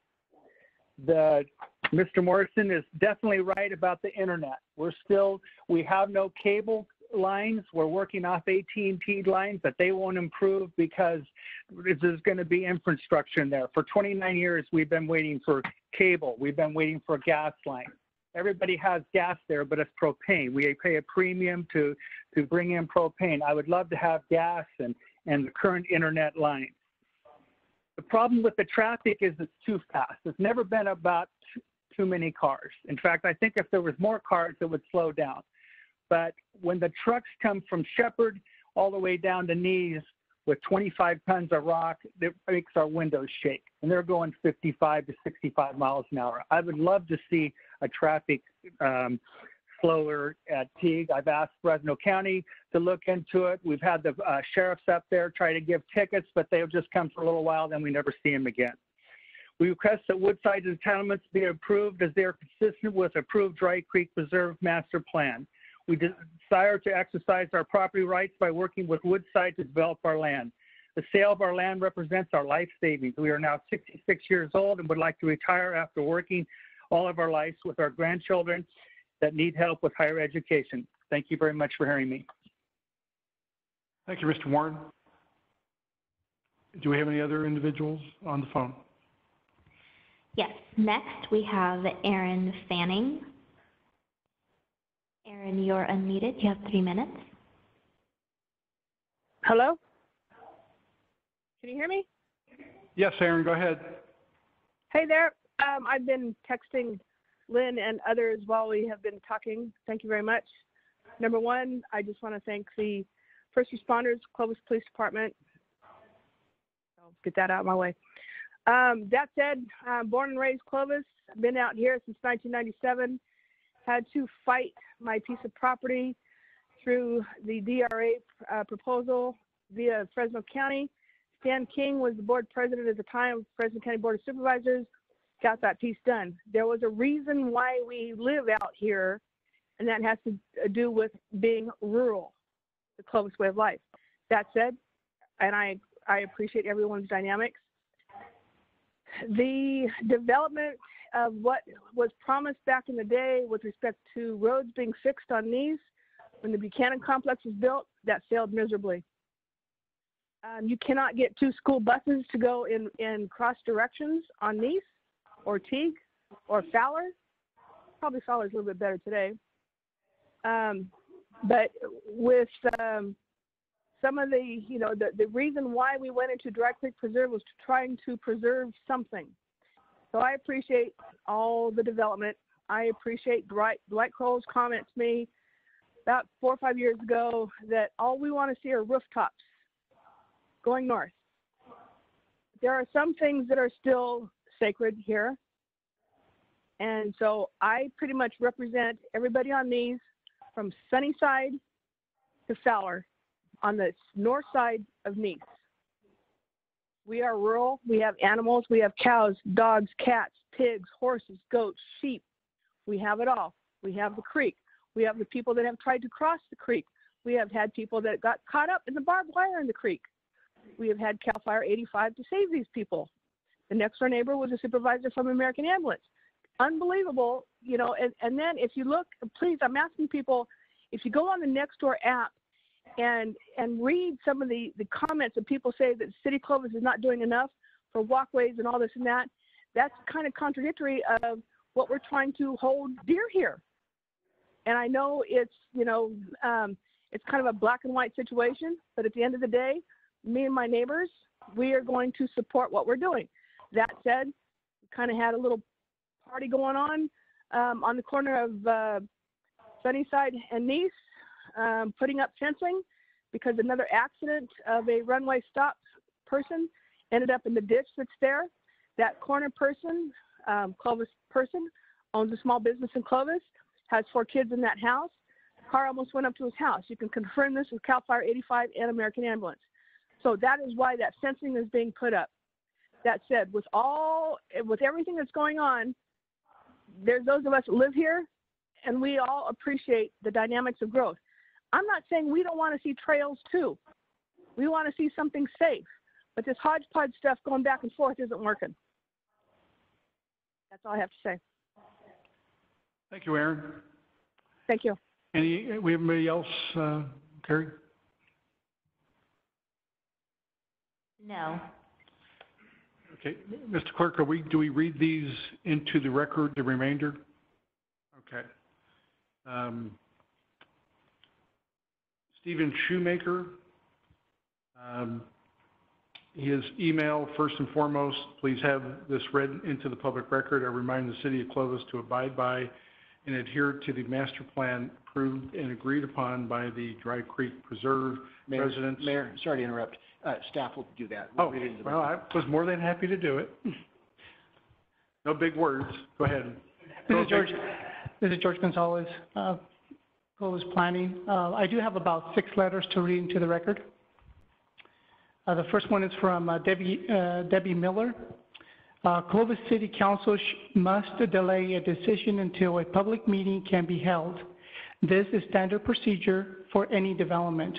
Increased traffic on Sunnyside has not been fully addressed, with 2 Woodside developments and 2 Lennar developments. With the Wilson development on North Shepherd between Sunnyside and Fowler, traffic on Sunnyside will increase substantially. There seems to be a lack of extensive peripheral planning. Ambient air quality. With 5 new housing developments going in this area, how can this not affect air quality in terms of vehicle exhaust and lack of trees? That concludes that letter. The next is from Darren Stanwell. I am a homeowner near Dry Creek Preserve and also an attorney with experience in CEQA litigation. Developments in the Dry Creek Preserve are unusual in that, by their nature, result in a piecemeal patchwork of housing tracts and rural residential properties that will slowly develop over a very long period of time. Neighborhoods may be built in such a manner, but developing traffic and street improvements should not. Doing so is beneficial to developers, but leads to terrible results for all residents in these communities, new and old. The DCP master plan only works if street and traffic improvements are implemented from a perspective that considers the plan area and adjacent developments as a whole, with such improvements done early on in the process. A piecemeal approach is not workable. Because of the slow nature of development in this area, street and traffic issues created now will have consequences for many years to come. The city should prohibit any further development in this area without first completing improvements to the entire length of Sunnyside Avenue between Nice and Shepherd pursuant to the DCP master plan. Between the development currently being considered and those additional developments along Teague, Fowler, and Shepherd, there's going to be a massive influx of traffic on Sunnyside, which is already unsafe and negatively impacted by existing development. Sunnyside connects these areas to one of the largest shopping districts in Clovis, including Walmart, CVS, Sprouts, and numerous other businesses, as well as Century Elementary School. The traffic studies that have been reviewed as part of this project are outdated, unrealistic, and do not consider the larger impacts of this development area. As I asked the council to give greater consideration to the letters in the record written by Corey File, Marcus DeBudio, and Norman Morrison, all of which point out clear and well-established CEQA violations in the record. Sunnyside Avenue is also integral to the ability for residents in this area of town to safely bike or walk these neighborhoods. I live near Shepherd and Fowler, and my family currently has absolutely no safe way to walk or bike to areas to the west, including the nearby Trailhead Park at Sunnyside and Shepherd, which provides a needed gateway to the Fresno Clovis Trail System. Whether to develop small housing tracts within the Dry Creek Preserve is a question upon which reasonable people may disagree. However, it is obvious to all parties that applying such a piecemeal approach to street and traffic improvements will lead to disaster and create long-term problems for this area of the city. I'm done. That's the time. Thank you. I completed the letter. Thank you. Are there any other? Yes. The next letter is by Stephen Shoemaker. I remind the City of Clovis to abide by and adhere to the master plan approved and agreed upon by the Dry Creek Preserve, DCP residents, and the Planning Department. At present, based on the current Woodside Homes plan, the master plan is not being adhered to concerning controlling speeds and traffic volume along Sunnyside Avenue. The Planning Department is using an old and erroneous traffic study done when Woodside was closed south of Nice, depicting a serious reduction in traffic. Additionally, walking trails made of decomposed granite, DG, to allow for rainwater percolation, not sidewalks, are what was approved for Teague and Sunnyside Avenues to reflect the country feel. I personally lodge a vote of no confidence in the City of Clovis Planning Department to abide by the master plan or to listen and adjust to the concerns of the residents as evidenced over and over in the past. That concludes the letter. Are there any other public comments via WebEx? Yes, we actually have one more that just came in from a Mr. Adam Cook. Yes. Adam, you are unmuted. You have 3 minutes. Thank you. Council, can you hear me? We certainly can, Mr. Cook. Go ahead. Great. Thank you very much. First thing I'd like to mention is in regards to some of the comments Mr. McKinney brought up, I can definitely appreciate the struggle. It sounds like the issues that he had to deal with stemmed from initially, not this council necessarily, but the Clovis City Council when he first tried to develop. However, he made some comparisons between Whisper Creek and Woodside Homes coming in, both on Teague on opposite sides of Fowler. My family and I do a lot of walks. We've been through Whisper Creek. We're familiar with Whisper Creek.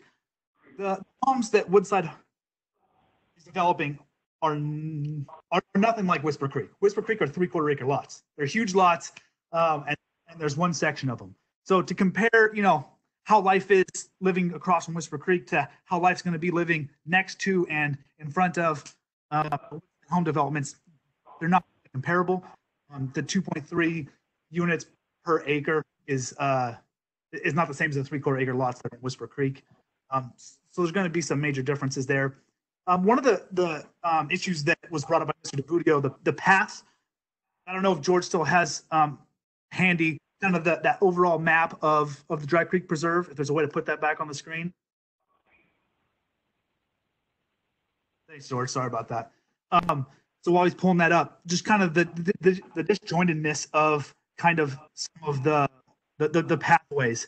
And like Mr. DePudio said, I don't think this is a developer issue or something that the developer's done wrong. I think, like he said, the county, everybody kind of coming together. But if you can see that north section that's kind of, it looks like dirt almost, that's the not the newest development from Woodside, but the original one, the kind of cutout there that some familiar with the Keller's home. That stretch in front of the Keller's home, which on the other side of the road is my home, there will be no path there. There will be path to the west on the north side of the street because of the development, and to the east, also on the north side of the street, there will be pathways because those will be the developed properties. But those pathways will just dead end, and there will be nowhere for people to go other than the street because the pathways will just stop. And at this point, we don't know where the Enterprise Canal is being rerouted to. There are gates on both sides, so people can't go that way. The closest way now to get to the other side, the actual trailhead through the Enterprise Canal is going down Teague. And in this proposal, there's no safe way to do that. So I echo the comments by Mr. DeButio for people to come together and figure out the best way to get, like he said, people from point A to point B. So I'd just like to echo those concerns. And my other specific request is that the council tonight make a specific exception and make it clear that Woodside can install the stubs without immediate hookups, if that's the kind of decision that's going to be made. Because after lots of different discussions on how that could come about, it needs to directly come from the council. So I would ask that the council make it clear, one way or the other, I guess, if they're going to allow the exception of the few stubs to be put in, that the properties that are affected in this this development and this rezoning. And also just kind of, hopefully people are still listening, the internet issue, something I suffered with for a long time. T-Mobile now has a wireless home internet, so you guys should look that up. It's 50 megabits per second, $50 a month, no wires. Check it out. It might help some people be able to access things a little bit better. And that's all I got. Thank you. Thanks, sir. Do we have any other WebEx comments? None. And all of our written comments have been, we have 2 more? Okay, go ahead, George. Thank you, Mayor. The next comment from Charles Merrill. Did Charles speak, Carrie? No, okay, thank you. Just want to confirm. Dear City Council, as owners of property in consideration of development with Woodside Homes, my wife Sherry Merrill and I would like this statement to be read into the record on Monday, May 11th, 2020. We support this development. We have lived here for over 30 years to raise the family and now must prepare for the future, knowing that some kind of assisted living will be needed for us eventually. We believe that Woodside's entitlements should be approved, being consistent with the approved Dry Creek Master Plan. That concludes that letter. That concludes all written comments? Last one. Okay, go ahead. And this last correspondence is from Dale Mitchell, who would like to indicate to the council that he regrets that he wasn't being able to be here in person, and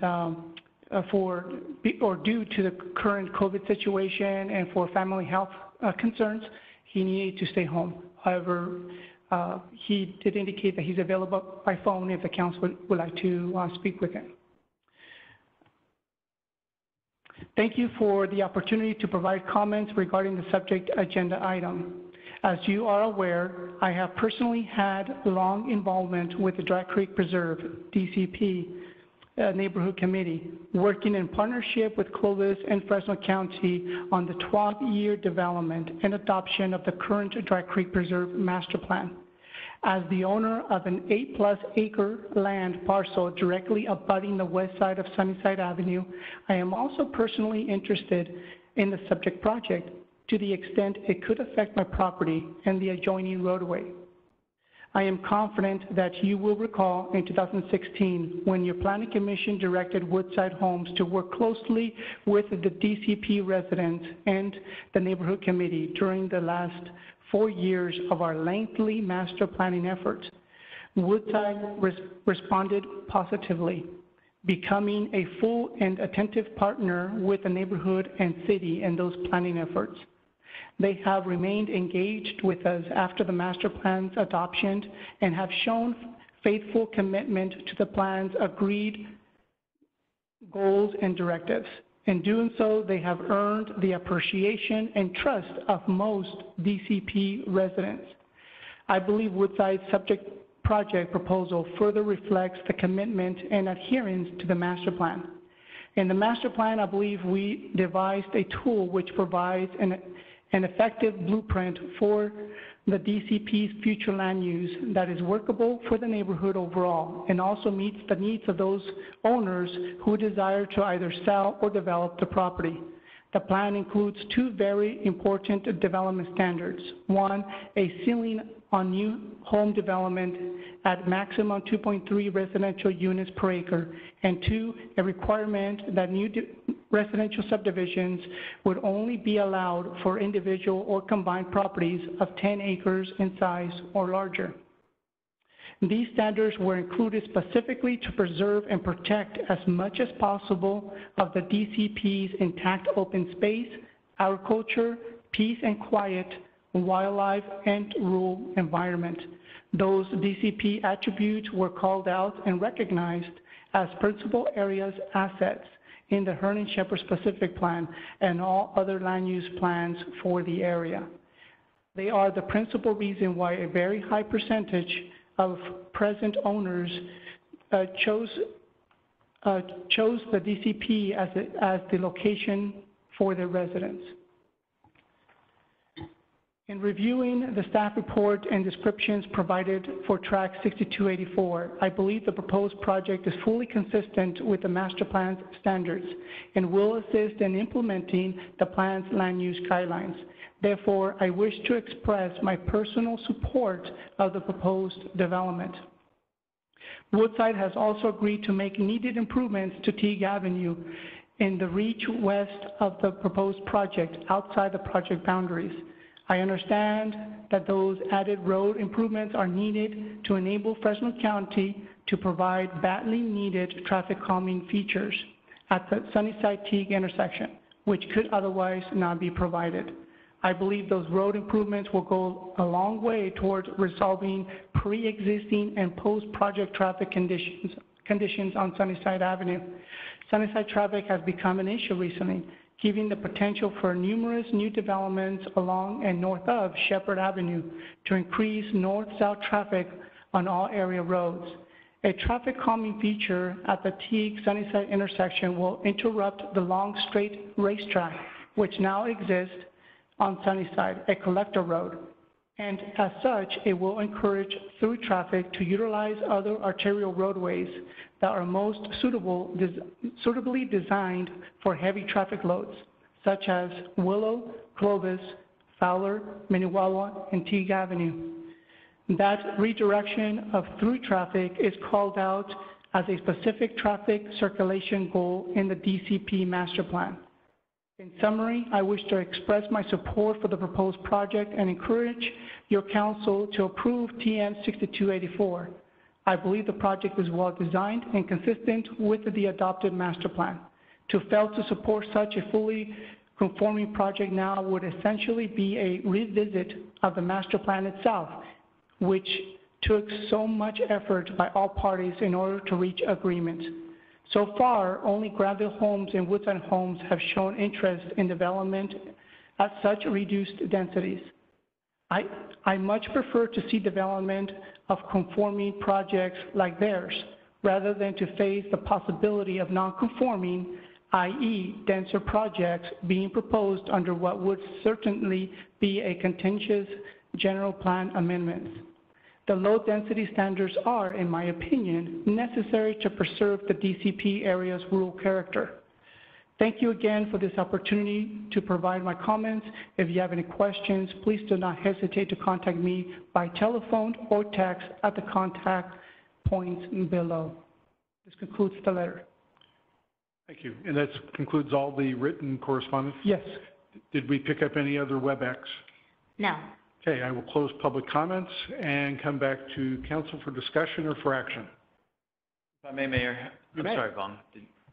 I just wanted a clarifying question in light of one of the written comments, public comments that were made, and then also kind of piggybacking on Marcus's questions about movement from point A to point B. The conditions of approval for the tract map, and I want to focus on 19, 21, and 25, which are on page 60, at least according to my packet. 19 says landscape plan shall be reviewed and approved separately.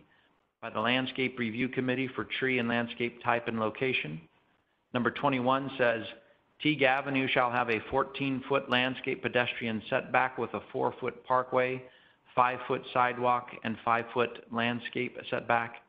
And number 25 says, the applicant shall contribute a proportionate share towards the development of a trail system as required by the general plan land use diagram. So just as background, I just really want to be sure that we are adopting what it is that we said we would do in the Dry Creek Preserve Master Plan when it comes to our trails.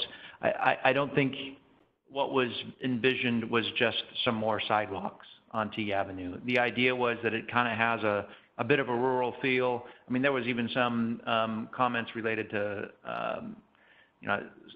split rail fences and some landscaping that was, going to be xeriscape in its approach. But I don't think we want concrete there. I think that the idea of kind of having I don't want to call it gravel, but what the public comment was related to some kind of an aggregate of decomposed granite is something that made a lot of sense to me and kind of what I was expecting. So I want to be sure that everybody here is on the same page, and maybe Matt, I want to make sure that you're on the same page as well, that that's going to be a nice looking portion there in front of your development as far as landscaping and pedestrian pathways are concerned. Is that everybody's plan? Yes, it is. Okay. And I can allow Matt to speak more about it if he chooses to. But the DCP master plan does indicate that the sidewalk should be either decomposed granite or asphalt, but not concrete. Yeah. So okay. we will make sure that is adhered to. Okay. I really like some of the photographs that were in the Dry Creek Preserve Master Plan. So to the degree that they can simulate that, that would be great. Thank you, George.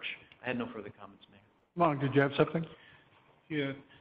George, on Norm's comment with regards to sewer going up Sunnyside, are we doing that? Is it going up, and then does it trigger either the county, since they won't be in the city, the county's sort of requirement? Is that where it's going?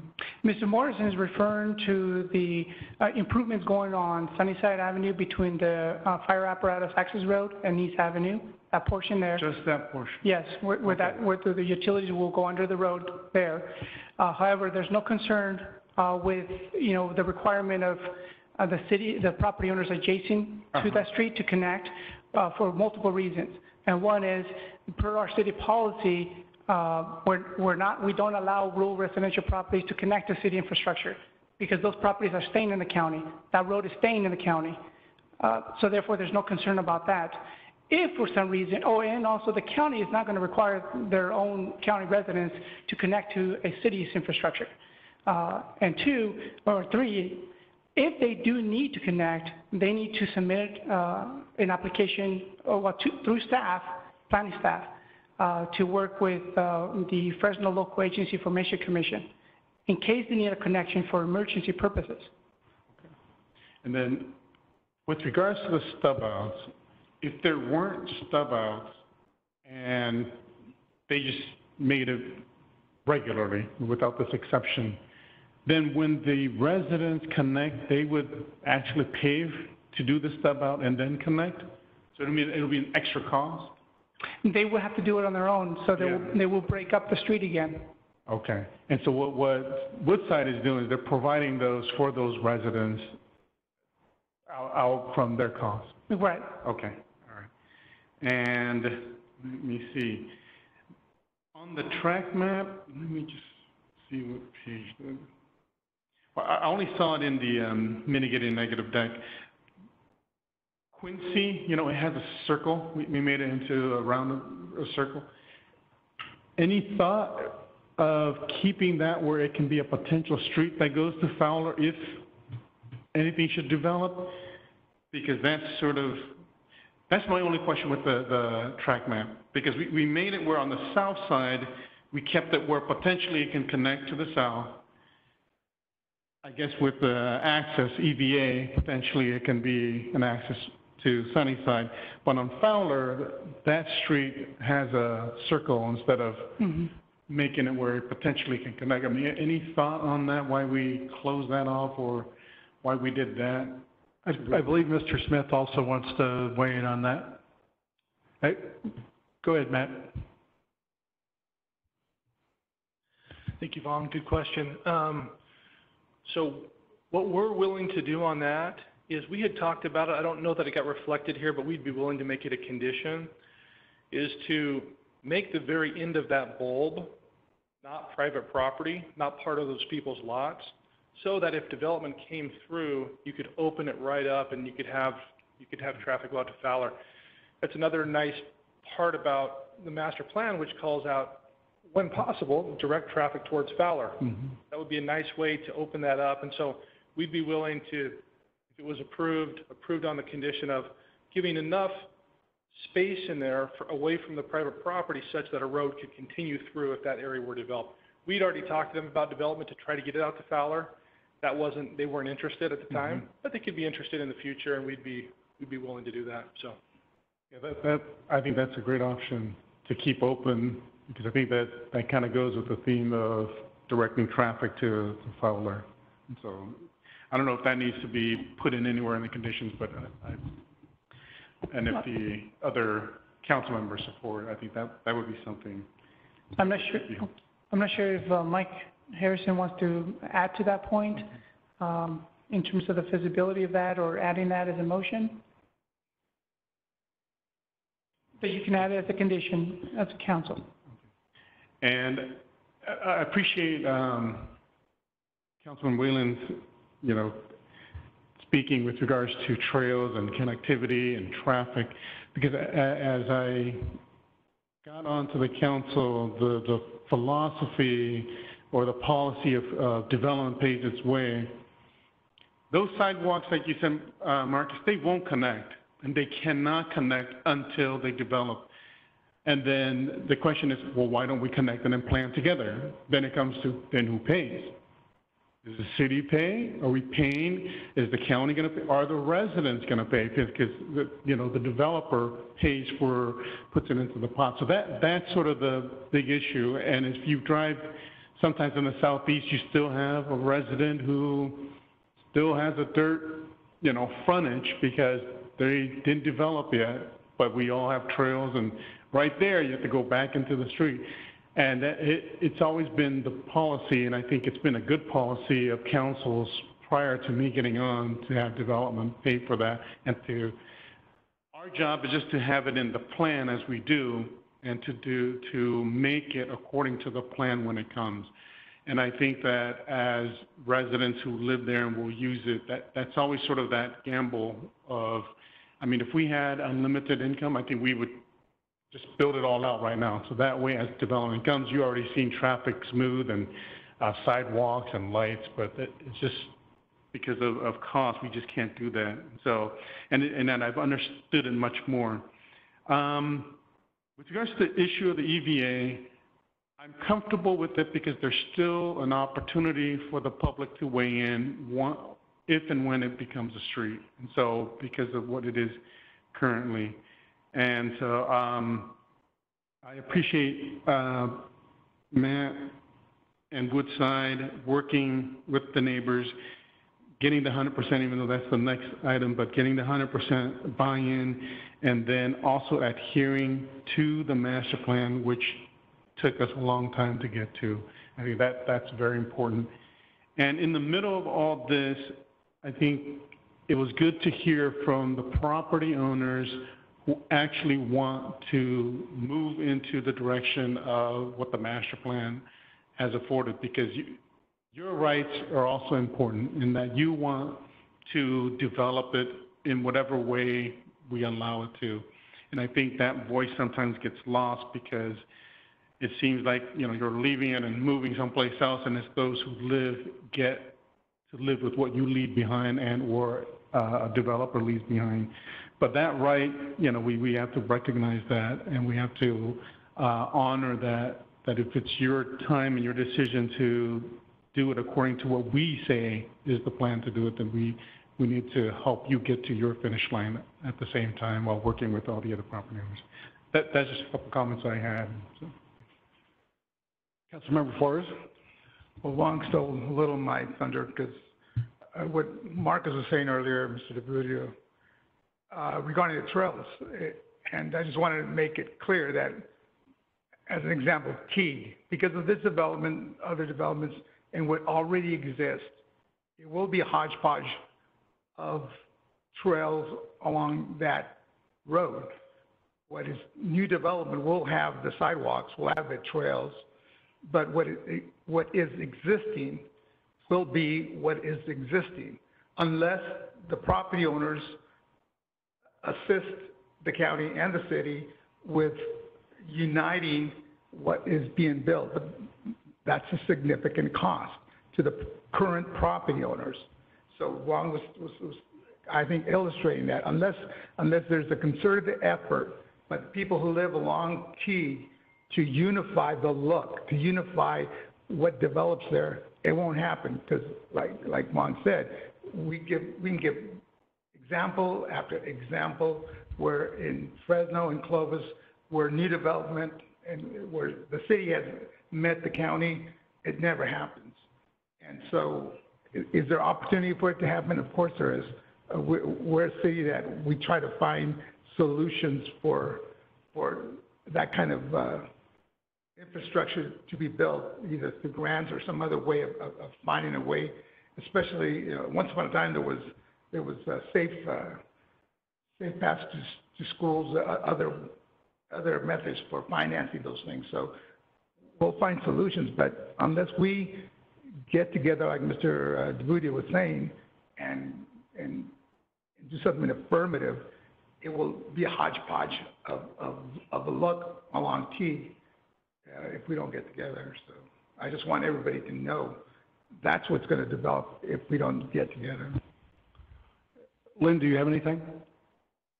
Mayor, what was the answer to the Quincy from Mike Harrison? What was the answer to?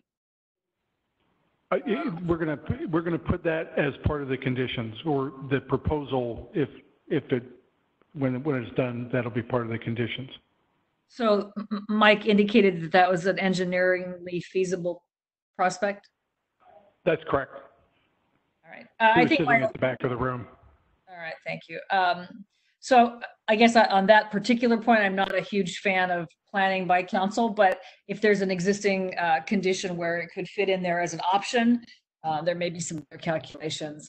I just would briefly say, the master plan doesn't mean you stop talking about a neighborhood. So I think there's still lots of opportunity for talking, but fundamentally, 12 years, and I think this map meets the intention and the kind of the principles of the master plan.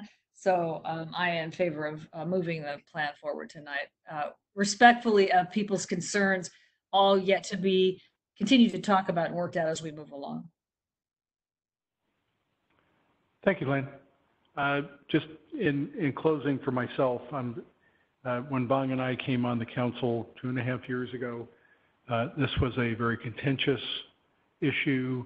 A lot of voices were heard, and I'm glad to see that we have come to a point where everybody's unhappy, but most people are. And I think that this could be a very good start to, in 20 years, the Dry Creek Preserve being a jewel for our area. I will entertain a motion. Bob, do you have anything? Yeah, I'm ready to roll on. So before I make the first motion, I want folks to know that the California Environmental Quality Act is an important document. It does allow us to make a fully informed decision related to environmental impacts.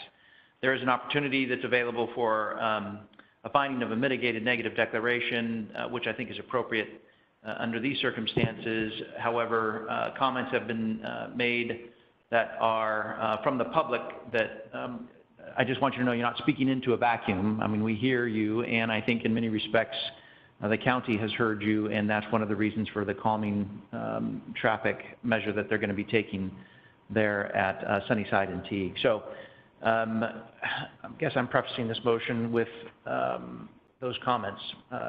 So in light of that, I will move that we approve the resolution, which is a request to approve an environmental finding of a mitigated negative declaration for GPA 2019-06, pre-zone 2019-007, pre-zone 2020-002, and vesting tentative track map TM 6284.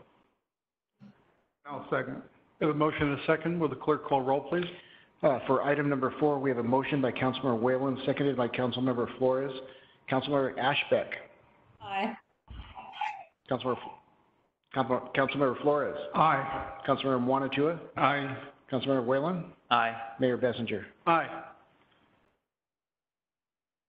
So next, I'll move then that we approve the resolution, which is the approval of GPA 2019-006, as stated on the agenda. Second. We have a motion and a second. Will the clerk call roll? So on a motion by Councilmember Whalen, seconded by Councilmember Flores for item number 4B, Councilmember Ashbeck. Aye.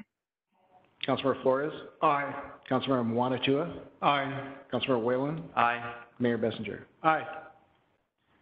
Move that we introduce the ordinance, which is a R 2019-007, a request to pre-zone approximately 50.8 acres from the county RR zone district to the Clovis R1 and RR zone districts. Second. We have a motion and a second. For item 4C, we have a motion by Councilmember Whalen, seconded by Councilmember Flores. Councilmember Ashbeck. Aye. Councilmember Flores. Aye. Councilmember Mwanatua. Aye. Councilmember Whalen. Aye. Mayor Bessinger. Aye. And then finally, I move that we approve the resolution, which is for the tract map 6284. It's a request to approve a vesting tentative tract map for a 74-lot single-family subdivision on 32.19 acres of land with the amendments suggested by staff related to condition 60, sub D, as well as additional condition related to Quincy, in that it is not required to, I think the term was bulb out at that location, so that there can be some opportunity for connection to Fowler in the future. I'll second. We have a motion and a second. Mr. Clerk? For item 4D, we have a motion by Councilmember Whalen, seconded by Councilmember Flores. Councilmember Ashbeck. Aye. Councilmember Flores. Aye. Councilmember Mwanatua. Aye. Councilmember Whalen. Aye. Mayor Bessinger. Aye. I'd like to thank staff for a great presentation, and congratulations, Matt. We have item 5, which is consider approval of a resolution RO301, a resolution of application for annexation of territory known as the Teague Fowler Southwest Reorganization, located at the southwest corner of Teague and North Fowler Avenues. Various owners: Woodside 06N, LP applicant, Yamabe and Horn Engineering representative. George Gonzalez is the presenter. George. Thank you again, Mayor, members of the council. This entitlement here before you this evening is now associated with the annexation, with the just recently approved Woodside subdivision tract map within the Dry Creek Preserve. Reorganization RO301 encompasses approximately 50.8 acres, which is roughly about 52 acres, including the public right-of-ways. With this project, this project will bring in the full right-of-way of Teague Avenue along the project boundaries, and Fowler Avenue, the full right-of-way along the project boundaries as well. So it will extend all the public right-of-way on the north side here will come in, and also all of this here to here will come in. The project annexation is within the city's sphere of influence and is consistent with the Dry Creek Preserve Master Plan. Therefore, staff recommends that the council this evening approve a resolution of application for the annexation of the territory known as the Teague Fowler Southwest Reorganization. That concludes my presentation. I'm available for any questions. Thank you, George. Any questions for staff? Jose? George, that piece there, it's the southeast portion, the kind of little carve out right there. Is that Paul Pierce's property right there? Yes, sir. Okay, all right, thank you. No further questions. If there's no other questions for staff, I'll open this up to the public. Any member of the public wish to address the council on this item?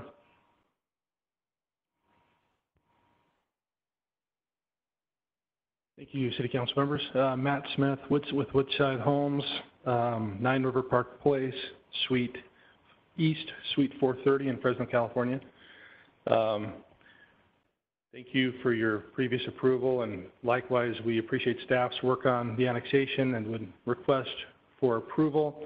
And then I would just make one other note. I don't know if we needed to include it in the previous approvals or this one.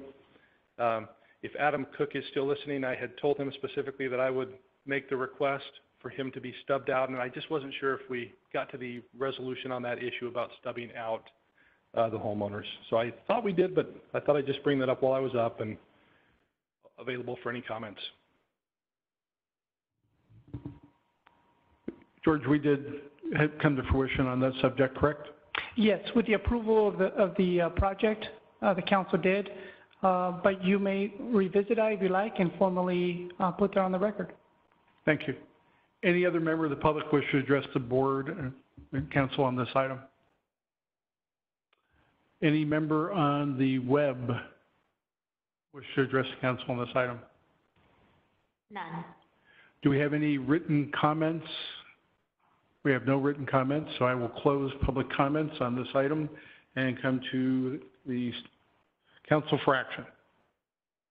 Mayor, I'll move then that we approve the resolution RO 301. It's a resolution of application for the annexation of the territory known as the Teague Fowler Southwest Reorganization, located at the southwest corner of Teague and North Fowler Avenues, with the owners, applicant, all listed on the agenda. I'll second that.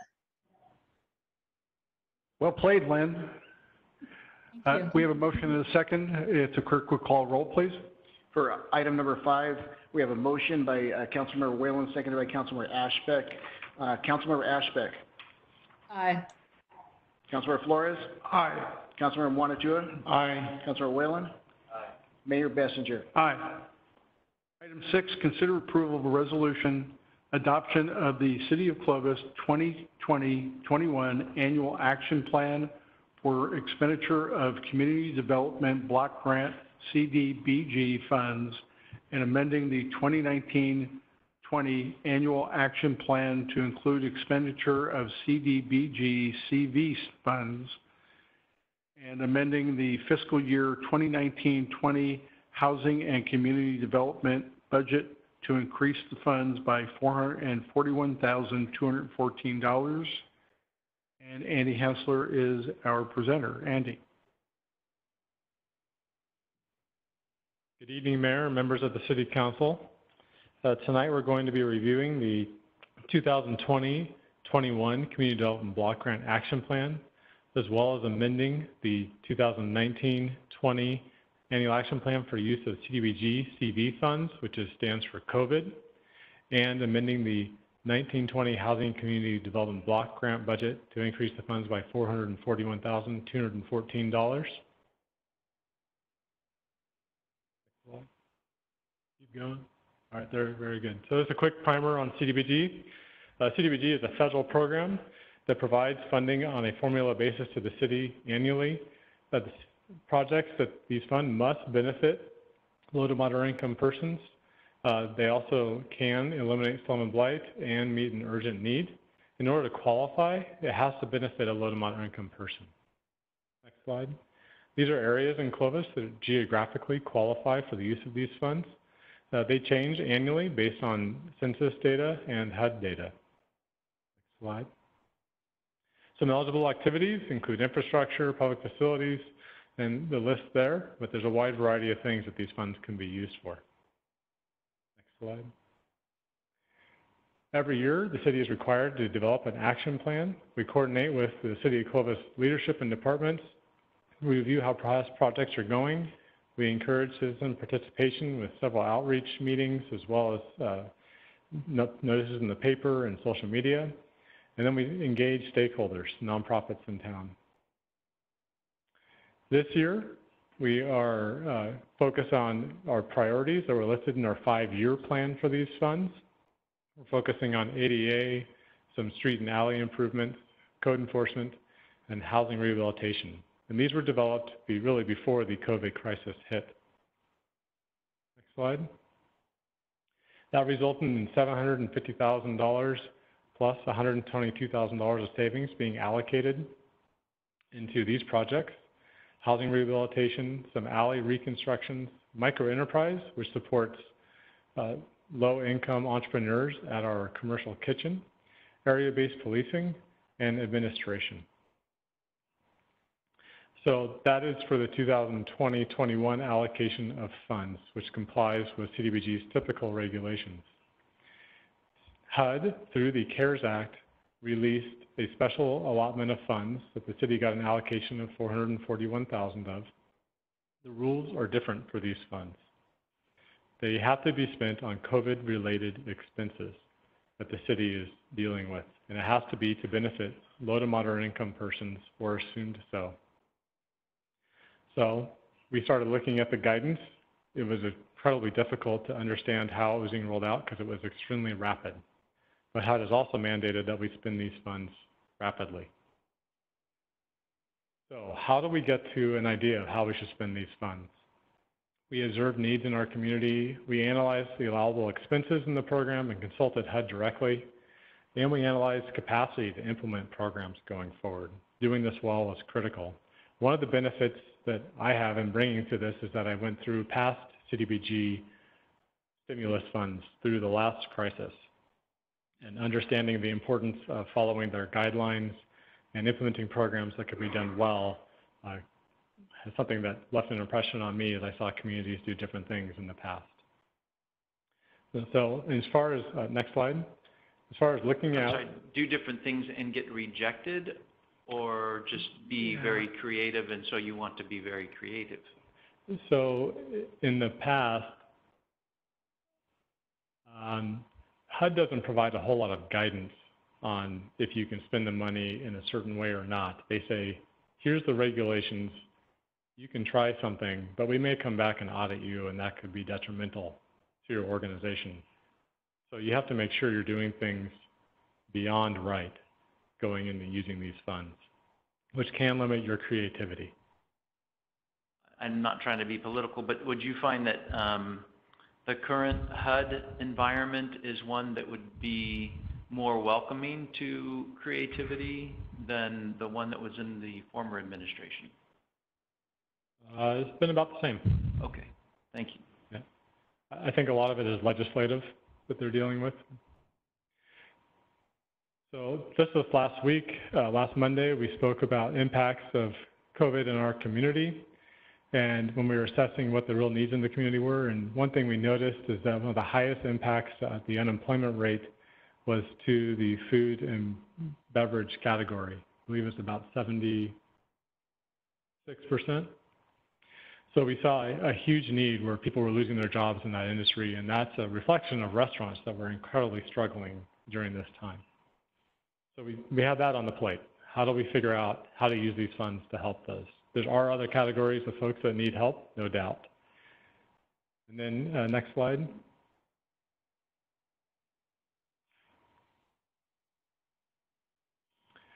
We started seeing national news and talking to some apartment managers, and that rent was becoming an issue for some households.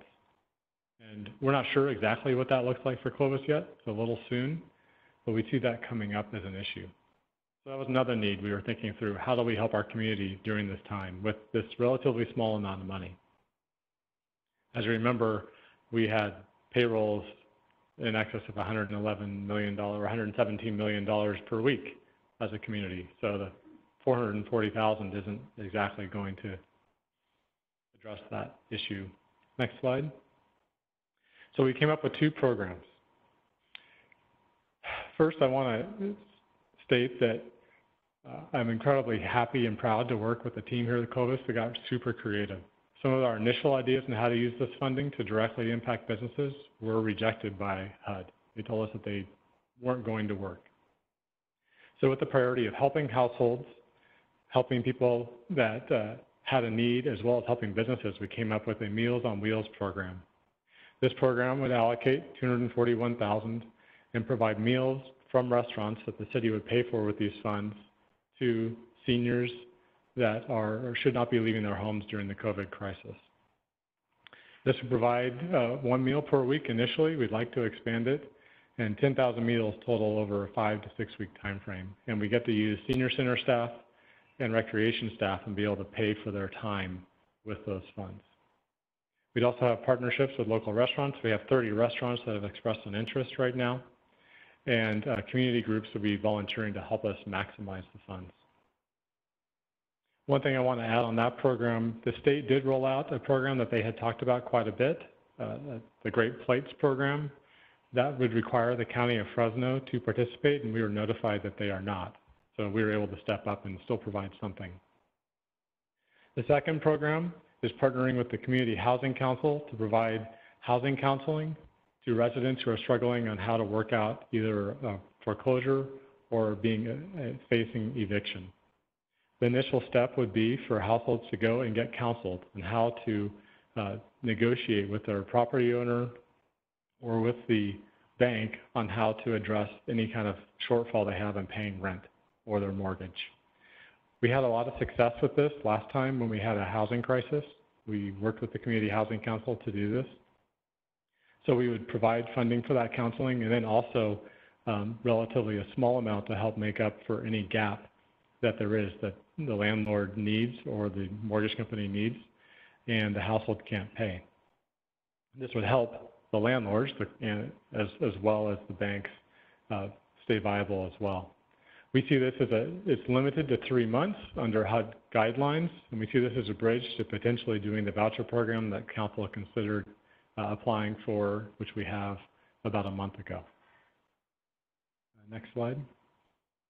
So staff recommendation is to approve the 2021 annual action plan, to amend the 1920 CDBG annual action plan amendment, and to approve a budget amendment for the COVID-related CDBG funds. I am here for any questions. Any questions for staff? Lynn? I have a question. Oh, I'm sorry. I'm sorry. No, go ahead. Andy, really well done. Love the meals program, helps restaurants and seniors.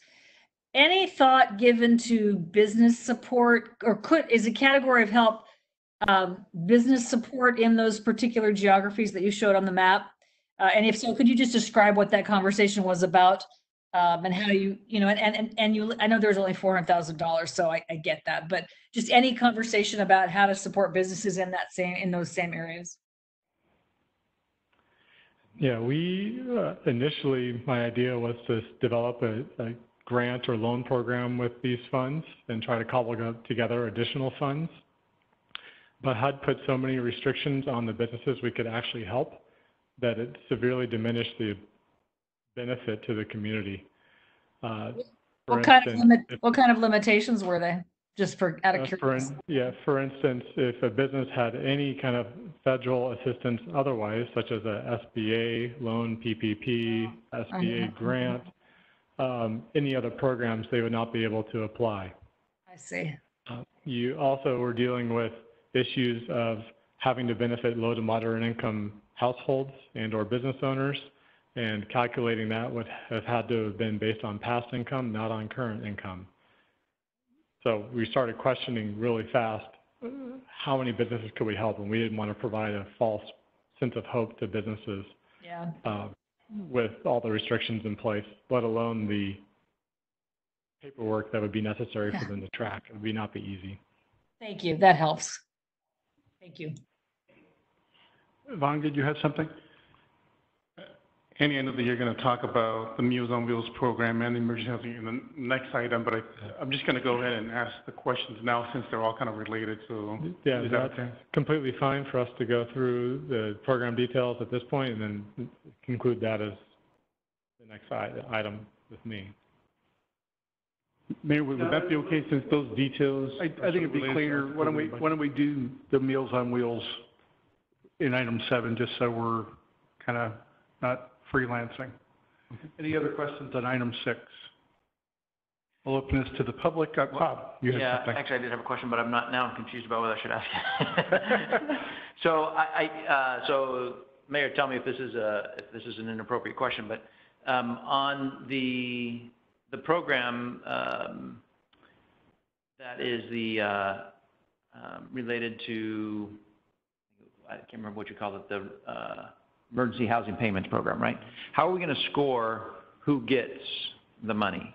I mean, is there, I mean, I presume there's an application process that they would have to go through, and then, you know, I just think that there's going to be some people say, well, I can't believe they didn't pick me, and they're going to be all upset about it, and so I'm concerned. So it'll be a first come, first serve. You have to be a low-income household to apply. They would then go through our application process to make sure they meet HUD mandated requirements. We would then refer them to the Community Housing Council for additional screening, figuring out what programs are available to help them already, such as forbearance and any types of those things. And then essentially the last resort would be to provide the funding that is being considered to be allocated here to fill any gaps. I see. Okay. Thank you. Thank you, Mayor. I did have a question then with regards just to the plan itself. I saw that this was put on social media. Any responses at all to social media input at all? Oh, so the actual hearing? Yeah. We did not get any responses on social media.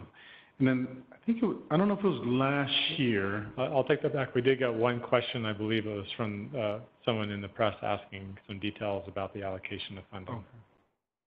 Last year there was a young lady with an organization who came in and said, you know, how do I apply to get some? Did we reach out and actually give her the information so they knew from that organization to apply, or is it just we just made it public and that she would have to be active? We put out a full RFP for public service projects underneath the regular CDBG allocation. We got several applications. We reviewed those. There was some capacity issues. Being able to manage CDBG funding compliant with federal guidelines is not a simple task, and they weren't quite in a position to be able to deliver on that, and we've discussed what they need to do to be able to do that going forward. Okay.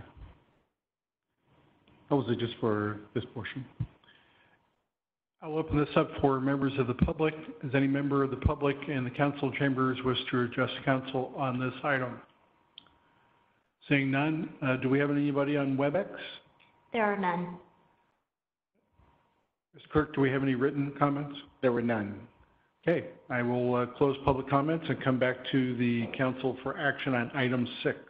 I'll make a motion that we adopt the City of Clovis 2021 Annual Action Plan for the CDBG funds as described in the staff report.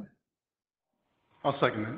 We have a motion and a second. All in favor, excuse me, Mr. Clerk, if you'll call roll. On a motion by Councilmember Ashbeck, seconded by Councilmember Wanatua for item number 6, Councilmember Ashbeck. Aye. Councilmember Flores. Aye. Councilmember Wanatua. Yes. Aye.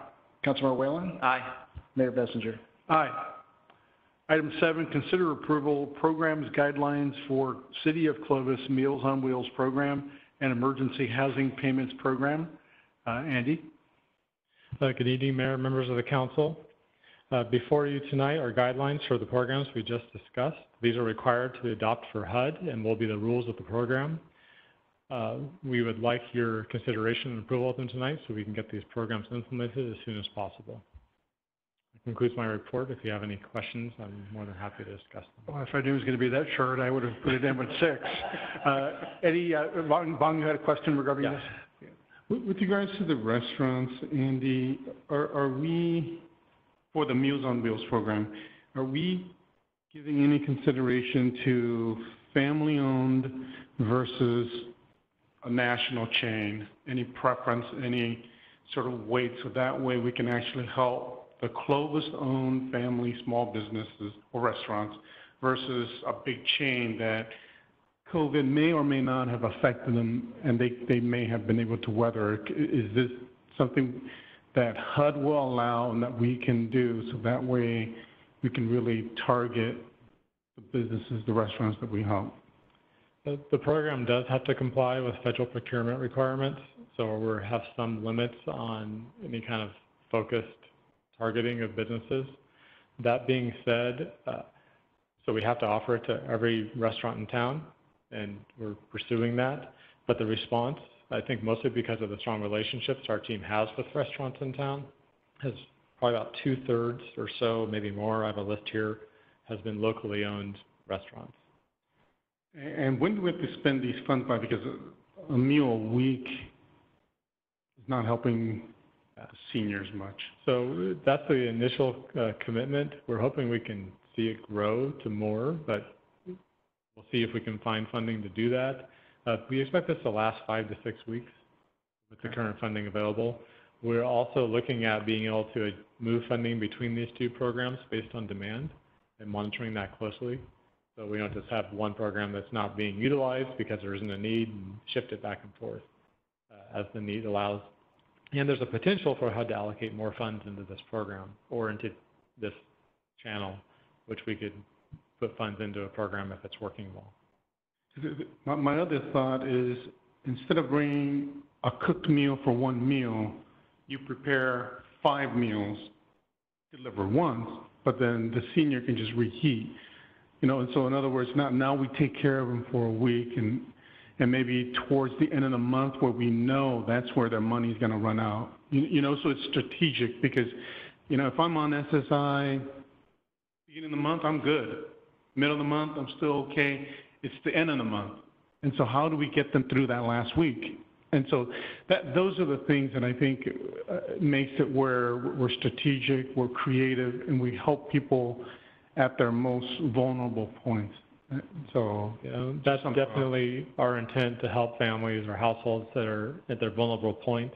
But the guidelines are written to be flexible, so that as we see needs arise, we can address those. As far as adjusting to providing them every week, I think we're going to hear about a lot of needs during this time, and we have a lot of partners coming on board to help us with this program to meet some of those needs. Like Clovis, I think we'll use this program to care for our community beyond just what this program will provide. But if we see a need to adjust based on some needs, we'll find other resources. That's what our senior center staff does. This isn't the only thing that's going to be available to help households as well. Okay. Such as the EOC Meals on Wheels program can come in, and we'll be plugging all those things in, let alone a church group that wants to do something. So I'm really excited to see it bring together the community around helping our seniors. And last thought on the Meals on Wheels program is, you know, recently we helped the Salvation Army with their food drives. Does it violate the conditions if we support one food drive with the monies, if meals are not working out, you know, because you feed a whole lot more with the food drive, even though it's, you know, they have to cook it themselves and there's more effort on that part. It gets a bit complicated because a lot of the food drive food comes from federally sourced funding, and you're not allowed to use funds in double. And HUD specifically called out these programs as eligible underneath COVID, but staff is supporting through other means those food drives and making sure that food is available and helping the staff. So. And then my last point is, if you can report sort of hard numbers, if they're willing to share pictures and stories on this program, but also on, especially on the ones where we're trying to help them stay in their homes. Because I think that's powerful when someone's behind 3 months or 2 months and we come in, we allow them to stay in their home and we allow them to stay in Clovis where they want to stay. I think many times, you know, we don't hear about some of those, and if you can get a point to report back, you know, we saved X amount of families from getting out on the street, and you know, here's some photos of, if they're willing to share. Mm-hmm. I think that's very powerful, a story and then a message to back to us. So. The numbers for sure, we're required to report those, and as far as stories, I'm sure they'll come. Jose. Okay, so for the RFPs, the city's going to require a lot from these vendors. They're going to have to give nutritional information regarding their food. I mean, who's going to make that evaluation? I mean, who on staff can do that? Do we have nutritionists on staff, or does the program provide that expertise? Because we have Lynn, who's on our council, and we have Nancy, who is the spouse of Councilmember Whalen. So, but how is that going to be done? How do we know about nutrition and in cost? I mean, how are we going to determine cost? Because cost per meal depends on what you're trying to feed and the nutrition you want to deliver to the patient. I mean, it's how are we going to determine that? Do we get like a menu from the government? So the senior center, we have quite a bit of experience in serving meals through that facility. We have some staff with some expertise on that. We also reached out pre-program on this to talk to restaurants about what was feasible, what could be done, and got great feedback from them on some price points. What we're looking for is a whole meal, not just a slice of pizza, a whole entire meal, and we have staff on board that can help us analyze what they're offering. So we have staff in place to do that, and we were able to determine price point based on talking to a good chunk of restaurants. We put out a survey asking them for some feedback on what something like this would look like when we were developing the guidelines. But no nutritional standards set by somebody? I mean, because for schools, for instance, there's nutritional standards. For jails, there's nutritional standards. You just can't give an inmate food. It better have some nutritional value, and you have to be able to quantify it. If you can't feed it to an inmate. So, and I'm sure it's very similar in the school system. You have to be able to quantify it. Yeah, HUD doesn't have those requirements like the USDA and other school and lunch programs have. So our intent is to allow a restaurant to provide a meal that they would typically provide through their menu. So just like if you're going to your favorite restaurant in Old Town, that may be the meal you get to order or not order, but we would provide to the residents.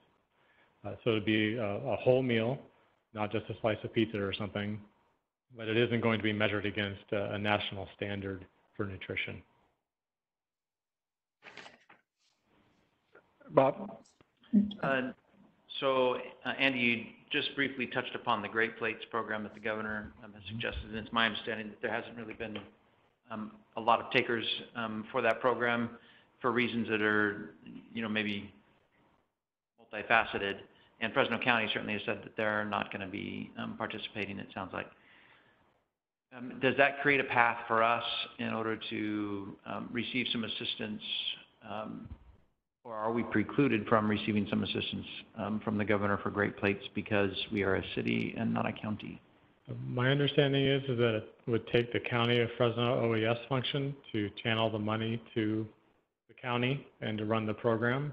And they have determined it to be too challenging to run that program. But it has a myriad of requirements, such as nutritional requirements, such as background checking everyone that's involved in the program for the short amount of time that this allots. It would be very challenging. Okay. And there's other rules too that I'm not familiar with. Okay. But when we looked at it briefly, we were like, that would be challenging. Okay. So more bureaucratic issues that we probably wouldn't even want to take advantage of the Great Plates, even if we had the opportunity.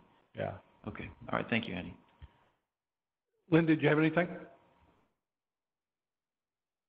No, I was going to act like a dietitian, but I decided not to.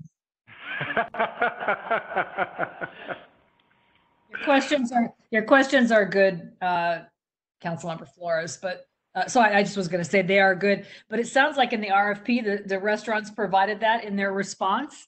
Is that how I read that? The RFP was to include nutritional information? That's correct. We're not asking for like breakdown in sugar and fat content, calories, but this is a whole meal that's considered wholesome by our staff. The other thing I was going to say, some restaurants have moved into being sort of small grocery stores. So you may have a business or two that just provides a box of food that could last somebody 5 days, a carton of eggs or something. I mean, so people, I bet, could be creative in their response, and you could probably get more mileage out of it than just one meal a week. So that might be another option as people think about how to provide the food as you guys move forward with it. One of the things I'm excited about is seeing the community groups come alongside and volunteer and see the need and start potentially delivering some groceries to these households as well, beyond just a nice hot meal, but some things that could last. Is that it, Lynn? It is. Thank you. I will open this up to the public. Any member of the public wish to address the council on this item? I see none in the council chambers. Do we have anything on the web? There are none. Do we have any written correspondence? We do not. I will close public comments and come back to council for discussion or action. I'll make a motion that we approve the guidelines as set out and look forward to reports from staff as they get some experience with this. We have a motion and a second. Will the clerk please call roll? For item number 7, we have a motion by Councilmember Ashbeck, seconded by Councilmember Whalen. Councilmember Ashbeck. Aye. Councilmember Flores. Aye. Councilmember Mwanatua. Aye. Councilmember Whalen. Aye. Mayor Bessinger. Aye.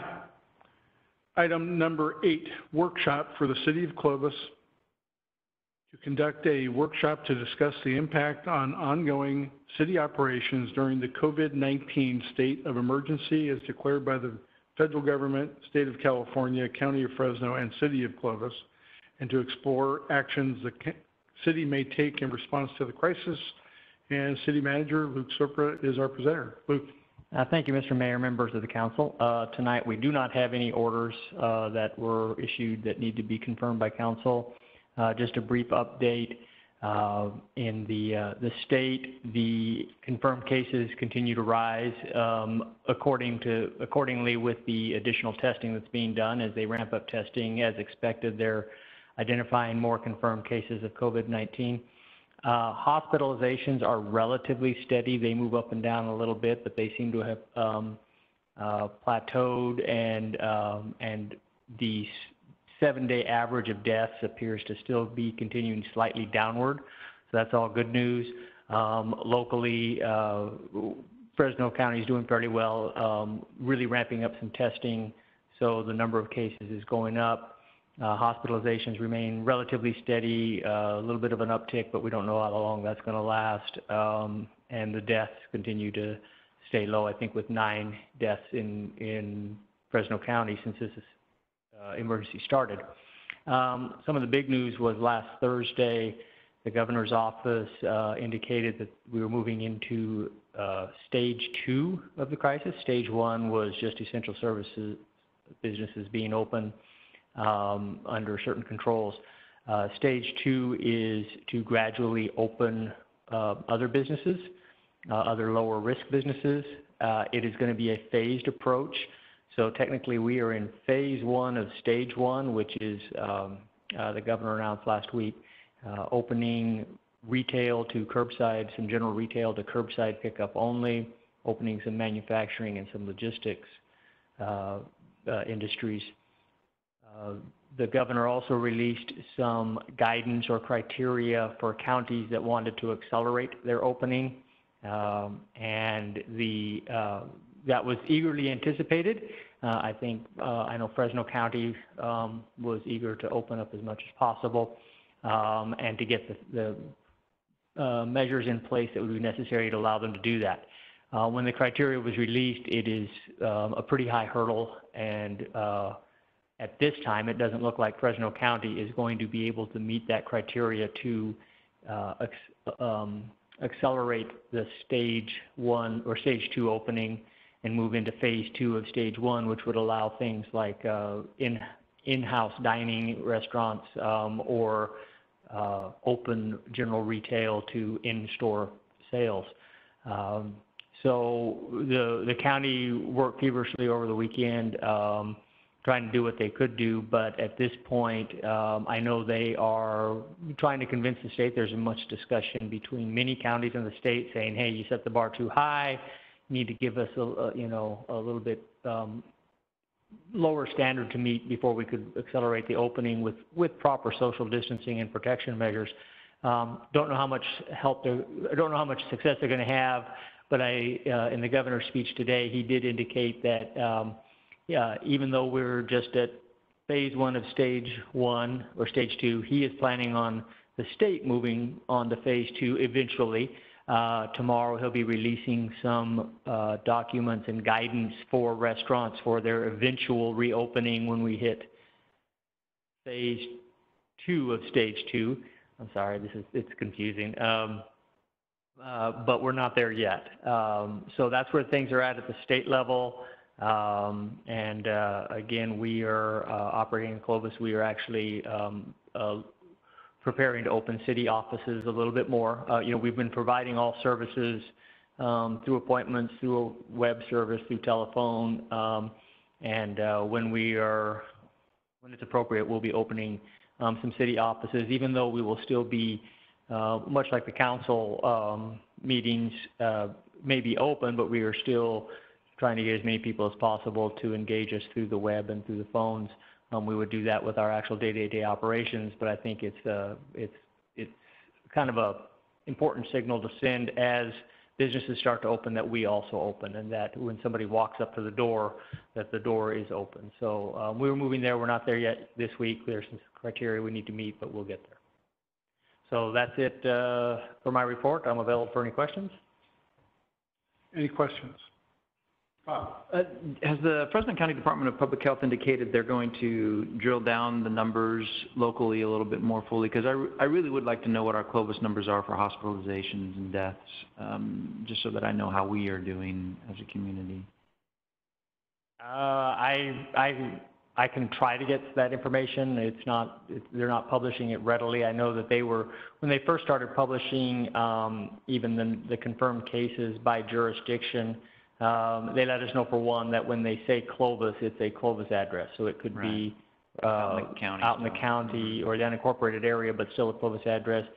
They were also very cautious about, they didn't want to single anybody out. And they also didn't want to identify cities that had 0 because they didn't want to give a false sense of security. So I can see what kind of information I can get, and I'll talk to the county this week and see what we can get from them and see if we can get council something maybe in a weekend report. If we get some detailed stuff for Clovis. Again, it may only be by Clovis address and not by city resident, but we'll try to get what we can get. Yeah, probably. I think that's as good as I can expect, actually. So I had something else I wanted to contribute to the workshop, and then maybe we can move on if that's okay. Is that okay? Yeah. It includes a slide. Okay.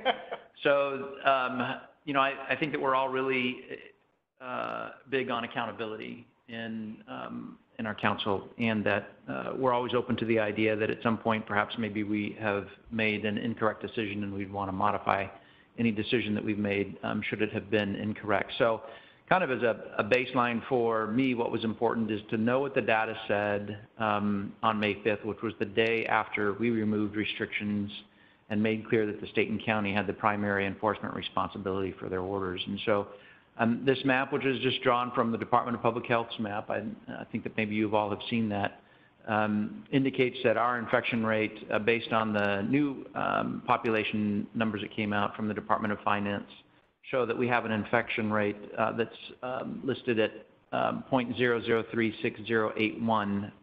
You can't really see that, but that gives you an idea of what our infection rate is. Now, just staying on the map, John, and not moving on, I'll just kind of read some of these data points out to you so that you kind of have a concept of where we are. Because what I really want to focus on is if we should start moving into equilibrium with some of these other communities on a proportional basis based on our population, then I'm going to get a little concerned. And I think that we all probably ought to be open with the idea that perhaps maybe that was a wrong call that I made or that we made together on May 4th.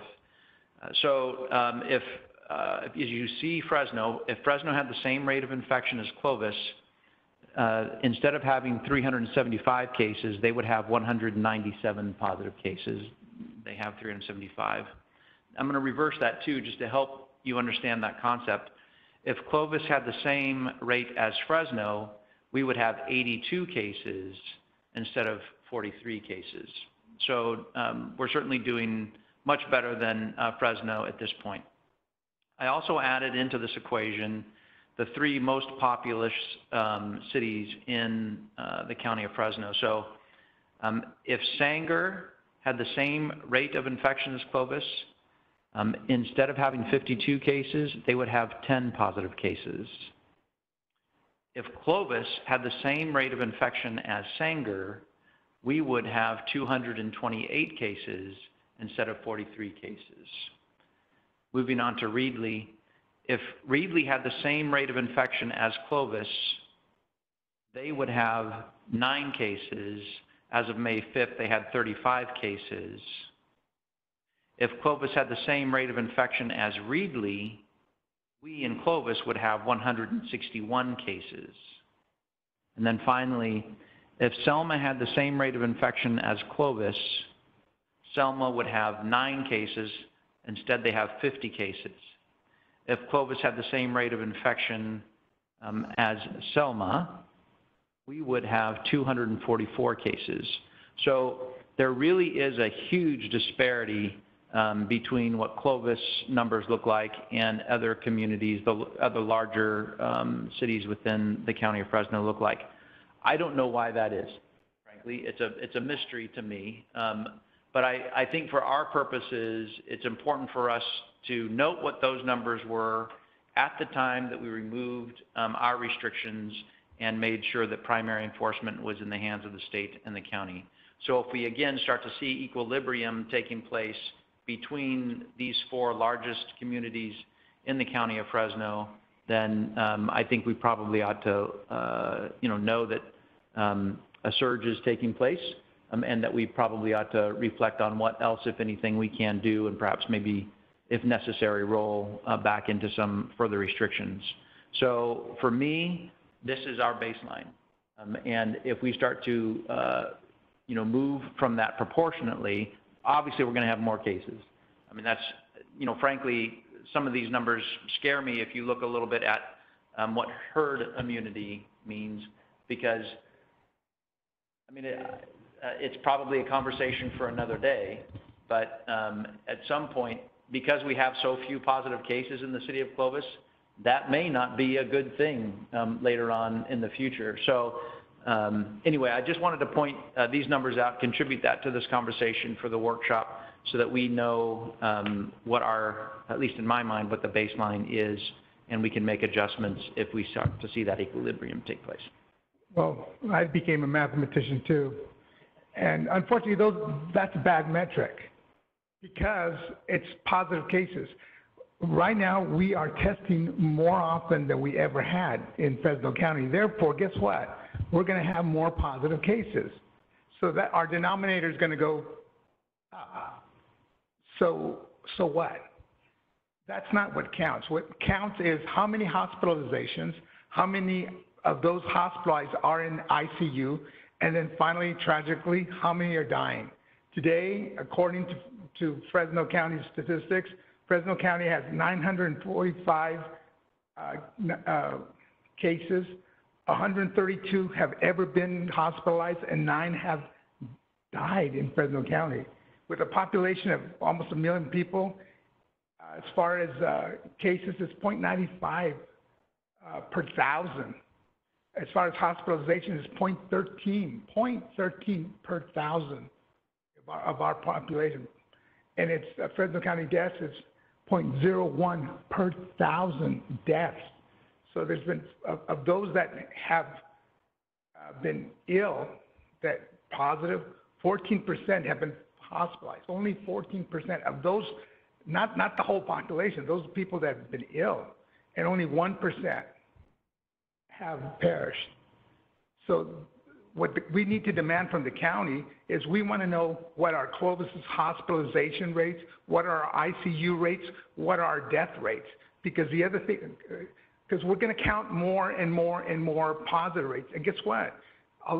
This is a disease that we know 99.999% actually survive it. We want to know how many don't. I mean, that's what we should be comparing. And we should be comparing those apples, those oranges throughout what you just did. But not, what if all of a sudden because Governor Newsom decided that Selma needs more testing done because it's impact, what do they call them, cities, these disadvantaged cities. All of a sudden they get 5 testing sites. And guess what, this poor disadvantaged city, it looks like it blossomed with COVID, when it really didn't. And I'm sure they'll get more, positive, but it's because the governor gave this poor little city 5 testing sites. And guess how many they gave to Clovis? None. So maybe what we're seeing is that how many testing sites did we get with the 86 sites that the governor sent out to California? We got 3? Where? Of the 86 that were just by OptoServe, Clovis got 3 Not sites? Clovis, Fresno County. I said Clovis. Oh, okay, sorry. So Fresno County has Yes, one was at Fresno. City, and then Sanger's coming on board, and who the third else? one. It looks like it will be Kermit. So guess who's going to have a blossoming of COVID positive numbers? Fresno, Sanger, and what was the third? Kermit. It looks like it'll be Kermit or somewhere in And the Clovis is southwest. going to have smaller numbers because we're not testing as often. Well, they're all appointment by only online, and they'll go back to whoever went there. And those sites are doing 125 tests per day, so they're going to get more counted. Therefore, that's not a reliable. How many test positives is not reliable? What is reliable is how many are hospitalized, how many make it to ICU, and tragically, how many die. Those are the numbers we should be checking because those are the numbers that actually matter. No, and I'm in agreement with that. I think that I'm just trying to throw whatever data we have up there so that as we move forward, we can figure out whether we need to make some adjustments. And so it's a well-taken point, and one, of course, that we were trying to address earlier when we were talking to Luke about, okay, can we drill down those numbers for what's going on in Clovis? Because I think that would be very helpful for all the communities. But I like the idea. On the day we started this, what were those hospitalization, ICU, and death rates for Clovis? That would be really good if we can get those figures as well. I do, I really, this is also, it's a lot of it is speculation because, why is it that Clovis has the low numbers? It could be because people aren't traveling to Fresno to have the testing done. At some point, they were doing some testing at Clovis Community Hospital because that's where the first initial positive cases were. I don't know if they were Clovis cases. They could have been from an outlying area, maybe from the mountains, maybe from Madera. And I am of the opinion that some people are paying or forking over, the $150 to have Quest Diagnostics do their testing. So it is speculation, but I wanted to at least get a marker, and I appreciate that your points, and I think that it is nice that if we can kind of drill down the hospitalizations and deaths for Clovis in comparison to those other communities. I'd like that. Lynn, did you want to throw in? Maybe just a couple of things. I think the one thing that might be helpful, Luke or Chief Banaski, is maybe we could invite the public health staff to give us a little bit of instruction on how this all works, because none of us are actually public health folks. And it might be interesting just to understand a little bit more about the numbers. I don't know that they can tell you who's hospitalized from Clovis because they could be hospitalized in Visalia. I think it'll be harder to track some of that. So it might be helpful if they have any bandwidth to come just tell us a little bit about their own data and what actually is a reliable marker. I think the only value, I appreciate, Bob, your numbers. The only value to some of this is if we lived in a bubble, right? Clovis can have 43 cases, but if we got all 43 of those from Fresno, that's one thing. If our folks go to Fresno and give it to 443 other people. So I think that's the challenge with this. We don't live in a bubbled city. So I don't feel as confident as that is the metric, because you can be positive with no symptoms. So I think rather than try to, I have a lens that is different from all of the rest of your lenses, but I appreciate the point, and maybe we could get some public health experts in here to teach us a little bit about what the right metric might be. I Luke, I do want to know, and I'd like the council at some point to weigh in. I raised this last week and you said maybe it was a council discussion, but we do live in the county of Fresno, and the county of Fresno is a long way away from meeting those bars, to your point, Luke. So I'm just curious to the council majority, what impact will the county's inability to meet the death rates, ICU rates, hospitalization rates, transmission rates, blah, blah, blah.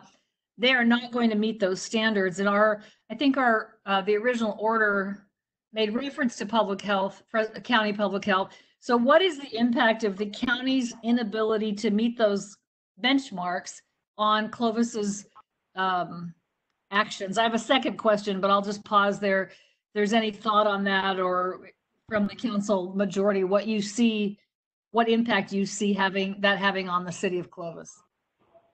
Jose? Well, my opinion on that is that California is not a monolithic place. That you're right, Lynn, that we don't live in a bubble. So, and the governor's already said it's county per county. So county numbers are what count right now. But the governor should also consider regions of California. We are not LA, we are not San Diego, we are not San Francisco, we are not Northern California. So he should consider regions and not treat us all the same. So what is good for San Francisco shouldn't be good for Fresno and vice versa. So that's not my point. Sorry, I agree with you. My point is, we live in the county of Fresno. The county of Fresno cannot meet their testing, death, hospitalization, transmission, tracing bar. What are we going to do as a city to either contribute to that or not? I guess I'm just asking from the majority's view, what is the response that is expected of us to support the county reaching those thresholds? They cannot do it without Clovis. And I don't, so it's a question for Luke, if he has any insight from Jean Rousseau and from the county majority, what you think we should do to help the county. But Lynn, it's because we're held to the same standards as other counties. We should be considered. No, I know that, but we're not. Right now, we have what we have, and the county's trying to work to meet those standards. I get that, Joe, but I'm just asking, what are we going? So we should ask the governor to lower our standards. We should not be considered, or we should not have the same standards as San Francisco. We should have Fresno or maybe the central San Joaquin Valley standards, not San Francisco standards. And I don't disagree, but that's not what we have right now. So that's what you're saying, we should advocate for different standards and meet a different set of standards. Okay. Luke, can you add in? Do you have any other additional information? No, I know that several of the San Joaquin Valley counties are talking amongst each other, the public health departments, and they were talking actually before the governor's criteria came out on Thursday, hoping, to push it in one direction or another. And when the governor did release his criteria, I know most of the counties were disappointed, and they may be continuing with some pressure and talks with California Department of Public Health. I have no idea where they're at with that. I can check with Jean to see if there's anything we can do to help support their efforts. I think the letter that we submitted last week, trying to get the governor to, recommending that he relax the closure order and delegate more authority to the counties, I think was a start. I'll ask Gene if he needs us to do some more, or if there's anything else we could do to help support their efforts. I know that the county is trying to get those changed, but I don't know how much success they're going to have. Okay, but in the absence of different standards, that's the bar we're trying to lift as a county. Yeah? Correct. So the county is not going to be able to get ahead of the state's opening. So we'll just have to, businesses will then, they're still subject to the states. Had they been able to meet that criteria, the county could set their own, but since the county can't, it'll be the state's criteria or the state's order for which businesses can be open that controls. And as a result, restaurants, for now, they can't open for dine-in, once the state moves to phase 2 of stage 2, then those restaurants will be able to start opening, but not until then. It won't be able to be accelerated. And so in Clovis, then we would follow the state phasing. Assuming, Joe, to your point that the county's standards don't get changed, are we saying that then to our businesses, we are following then the state phasing in pattern? I'm genuinely asking for clarity. Is that what we're saying? Correct. The state's orders control, and as they do now.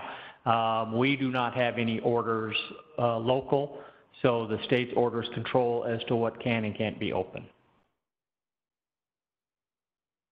And is that the message we're consistently delivering to our business community, do you think?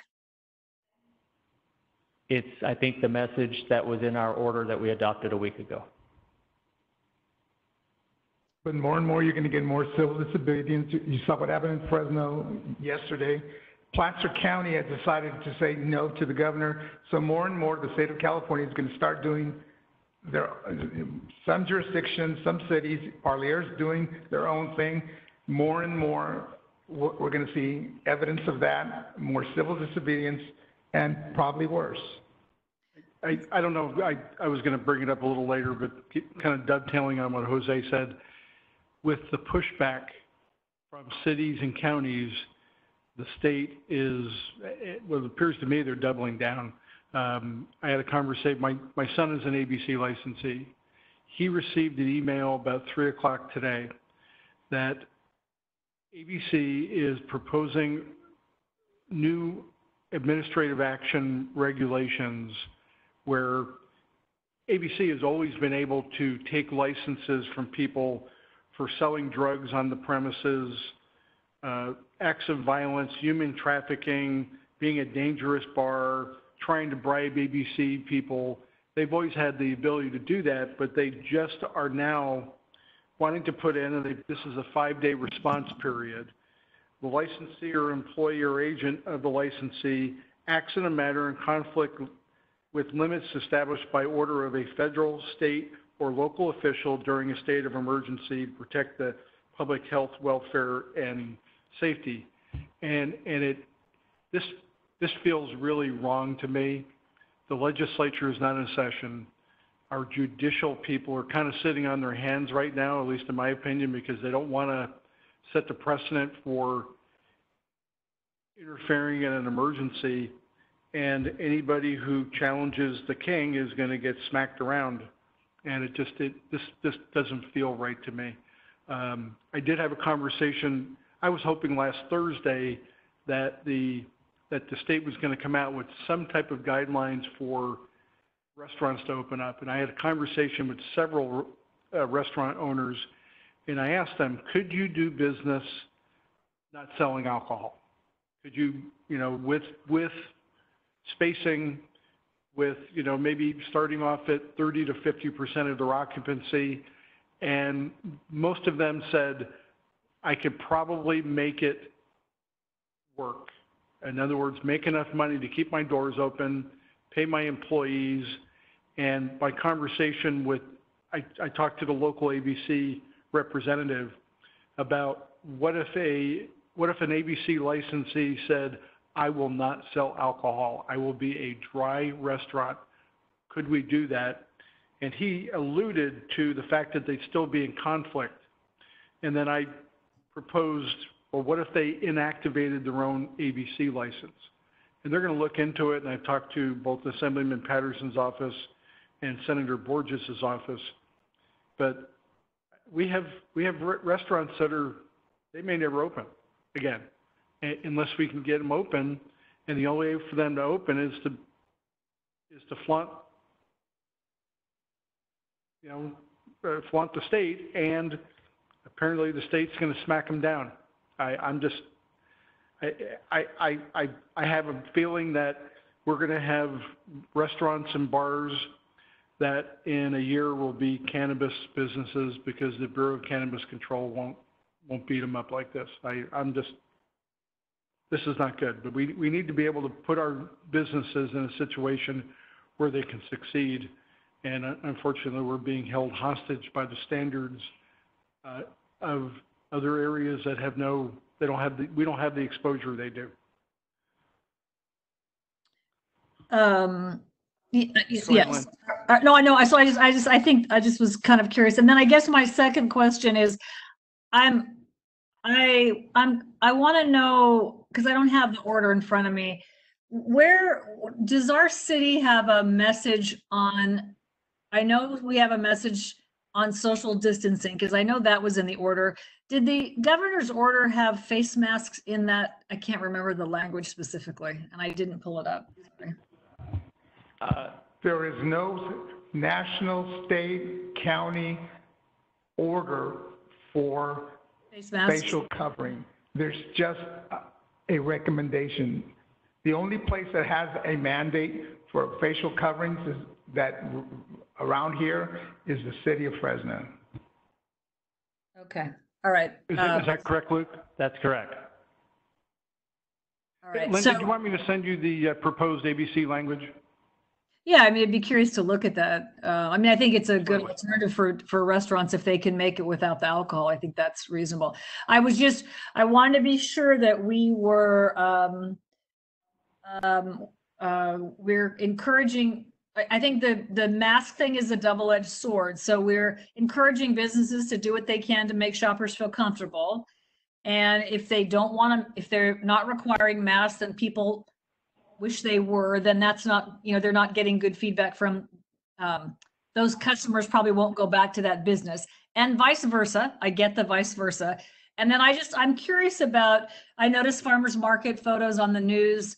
Very few people had on masks that I could see. So I know but I know Boot was trying to encourage people to have on masks. So I just don't want to work at cross purposes with our businesses who are trying to do one thing, and what are we modeling? I haven't seen a single person in the council chambers with a mask.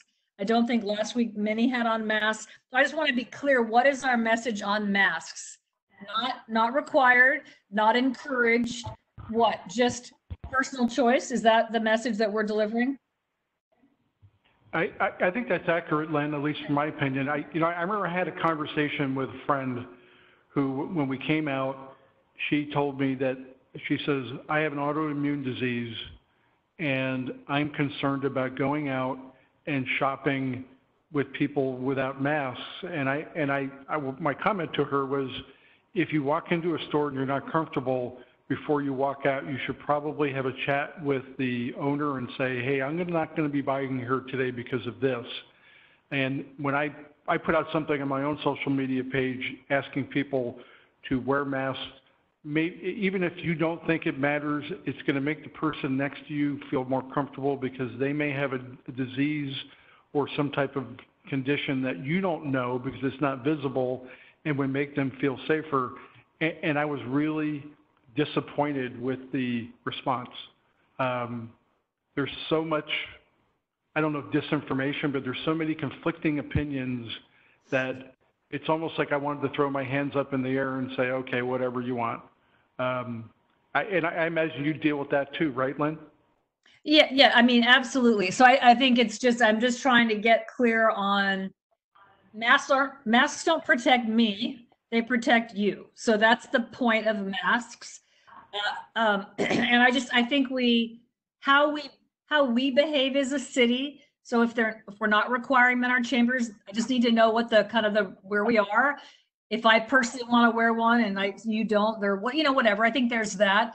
But I was surprised at the farmers market how few people had on masks. And I think we need to model the behavior we're hoping our businesses. And if, again, the council majority is just into whatever people are comfortable doing, there's no order, then I just need to know that, because all of us get emails that support our own positions. So I got a whole bunch of email about, oh my gosh, what's happening? No one has on a mask. Look at these pictures. You all probably got emails that said, good for you. No one should wear them, blah, blah, blah. So I'm just trying to find the space where our businesses know how to operate. I think our Old Town business owners were incredibly confused last week, and Farmers Market was a good example of that. So if there's a way we can be clear on what is required by the city, I just think that would be helpful, and I'll stop talking. But I want to know where we stood as a city on masks, and I'm hearing that it's personal choice. Well, like I said earlier, there's no federal, state, county, or city mandate to wear facial coverings. They're highly recommended. In the farmers market, in their website, yes, they had posters all over, and posters at farmers market that said to wash their hands, cupping to elbows, don't touch your face, 6 feet apart, and if you feel sick, stay home. It never said anything about facial coverings. So it is a personal preference.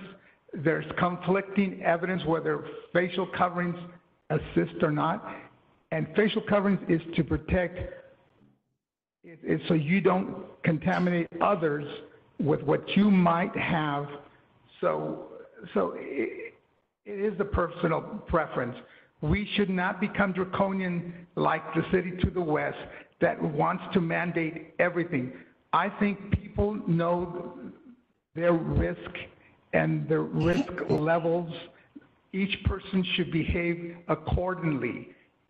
You know, if they feel vulnerable, they should do things to protect themselves. We're adults and we have children to protect. We should protect them. This thing is dangerous. We should know that. We should isolate. If we fear this virus that much, we shouldn't venture out. We should, you know. I don't disagree. I just wanted to try to be clear. I just think the grace element is we need to allow people the grace to wear or not wear. It's not a bravery question. It's not a courage question. It's not a political statement. It's just a personal preference. I just think we have to, if that's the position, then we need to just allow that. And I just wanted to be clear on where we were, and particularly where we were as a council majority, since I'm the odd person out in this deal. I just wanted to hear your thoughts. So I appreciate you all sharing them. Thank you. Thank you, Len. Vaughn, did you have something?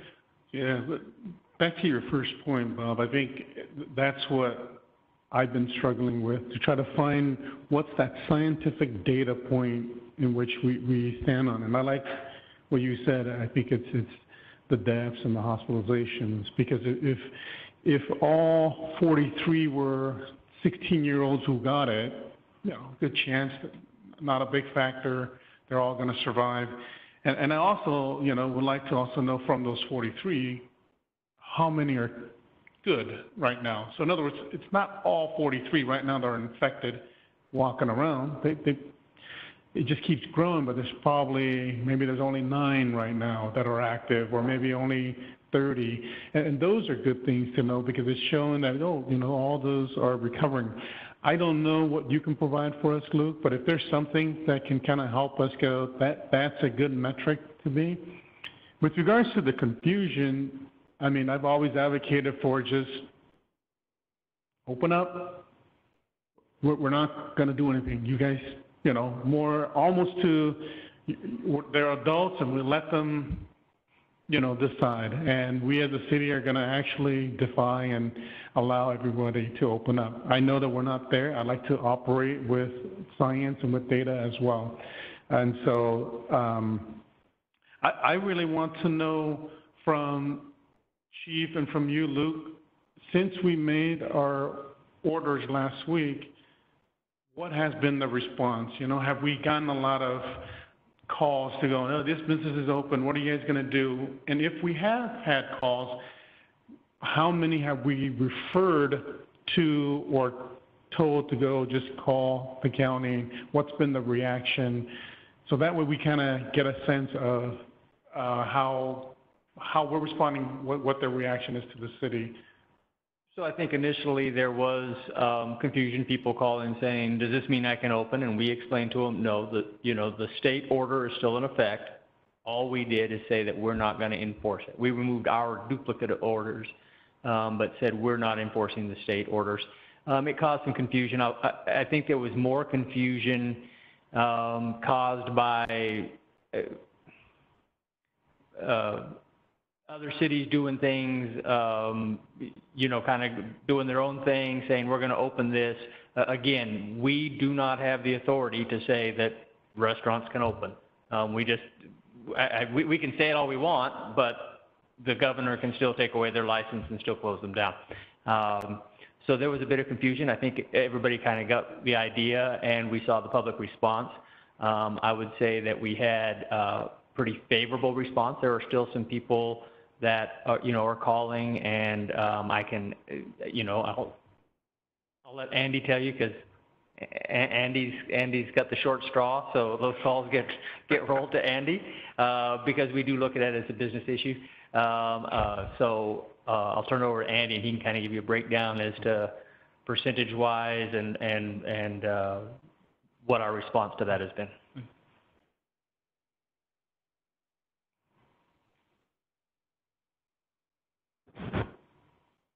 Yeah, the calls we've received really rolled in phases. The first phase was businesses wondering what to do, what was allowed, what wasn't, and we were able to communicate with the business community on what the order was that the council passed this last week, as well as provide the guidance that the governor released on Thursday.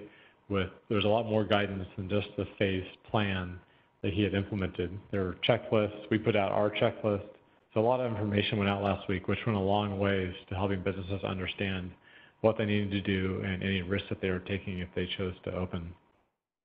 Over the weekend, we did start getting some complaints. They all came to my cell phone. We probably got about 16 calls between Friday till end of day Sunday.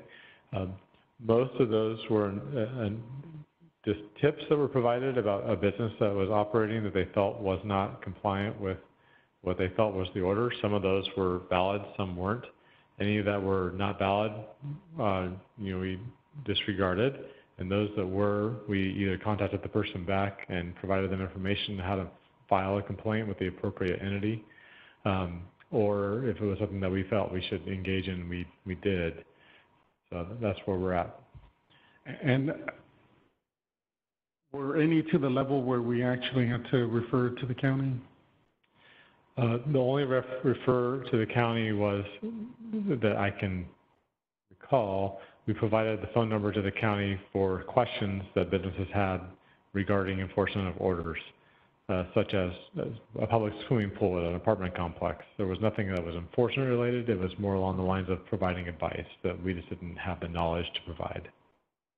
And with regard to your guidelines, what we had last time, what has been the response from the business community in forming their own, or are they kind of like, I don't need to do this? Are they actually taking our advice and forming a plan so that way, if they should ever be, cited, they have something that is tangible? Yeah, it definitely was a document that was sought after. We have updated it 3 times since you saw it last with additional information that we were able to obtain, including the state's guidance that came out on Thursday. That state guidance had some really good checklists for various businesses to go through. That was heavily sought after, so we were able to consolidate all that information into one. Got really good feedback. The Chamber of Commerce, Greg Newman, called and said, thank you for this. It was shared widely through Boot, and we sent it out to about 3,000 businesses last week. We plan to update that again this week as more information comes out, and we'll continue to push it. Thank you. Lynn, anything? Nothing more, thank you. Great. Any other input for staff on the workshop? Seeing none, I'll open this to the public. Any member of the public wish to address the council on this workshop item? Anything on the web? Yes, we have one public comment on the web from Christina Barnum. Christina, you're unmuted. You have 3 minutes. Hi, thank you so much for everything that you guys do. I just wanted to say that first and foremost. I own a little salon in Clovis, and I just wanted to make a comment to, someone had mentioned something about the ABC was going after restaurants, and actually as a salon, they're doing the same thing. The California State Board of Cosmetology is also going around and checking to make sure that salons are not operating, and they're going to fine them if they are. That's the end of my comment. Thank you. Yeah, this is the mayor. I heard the same things. I'm just concerned about the heavy hand of the state. I don't think I've ever had anybody from the cosmology police come in. That's just unfortunate. Can I ask you a question? How much longer can you hold out before you're not going to be back in business? Well, I actually feel blessed. You don't have to answer that question, by the way. I'm just trying to factor how bad the suffering is. Well, for me personally, I am okay. I'm doing fine for now. I don't think I could go probably till December, but I have a lot of friends that have businesses in Clovis and other salons, and it's hard for them. I don't know if they'll stay open. Thank you. Any other questions for this young lady? No, I just think it's naive for the governor to think that these people who depend on this type of work aren't doing it anyway in the back alleys of the streets, you know? It's happening. There's a black market for this. People are getting their haircuts. I noticed that his hair doesn't grow, so unless he is a mutant or something, because mine grows, I purposely have not cut my hair to show what really not going to a barber or a hair salon looks like. Show off. And because his curls are always perfectly, you know, well manicured or trimmed or whatever you want to call it. But when Elon Musk and Willie Brown call him on it, when people of that ilk, which are very liberal people, call him on what he's doing as draconian, as fascist, you know something's wrong with the strategy he has chosen to implement in California. Hey, is it Christina? I have a question. Could you, in your business plan, conduct business using a mask, with a mask on the person you're working on, with social distancing, with disinfection? Is that something that you have already factored into doing and could do tomorrow? Yeah, I've been planning since the beginning, right when it started on these items that, because you know, as a hairdresser, we all talk and we all can communicate, especially nowadays with social media, and we all share the PPE, and there's quite a bit of it out there. It's just hard to get it. And that's the other thing that I've been kind of upset about, is that the State Board of Cosmetology isn't getting that list out for us that they said that they have. And we need that list as soon as possible so we can start ordering things, because it takes a long time to get the items. And hand sanitizer is still hard to find. However, I do have all the things I could open. Probably I could open, I would say, I have 1 or 2 more items that are still coming in the mail. And once I get those, then I'd be ready to open.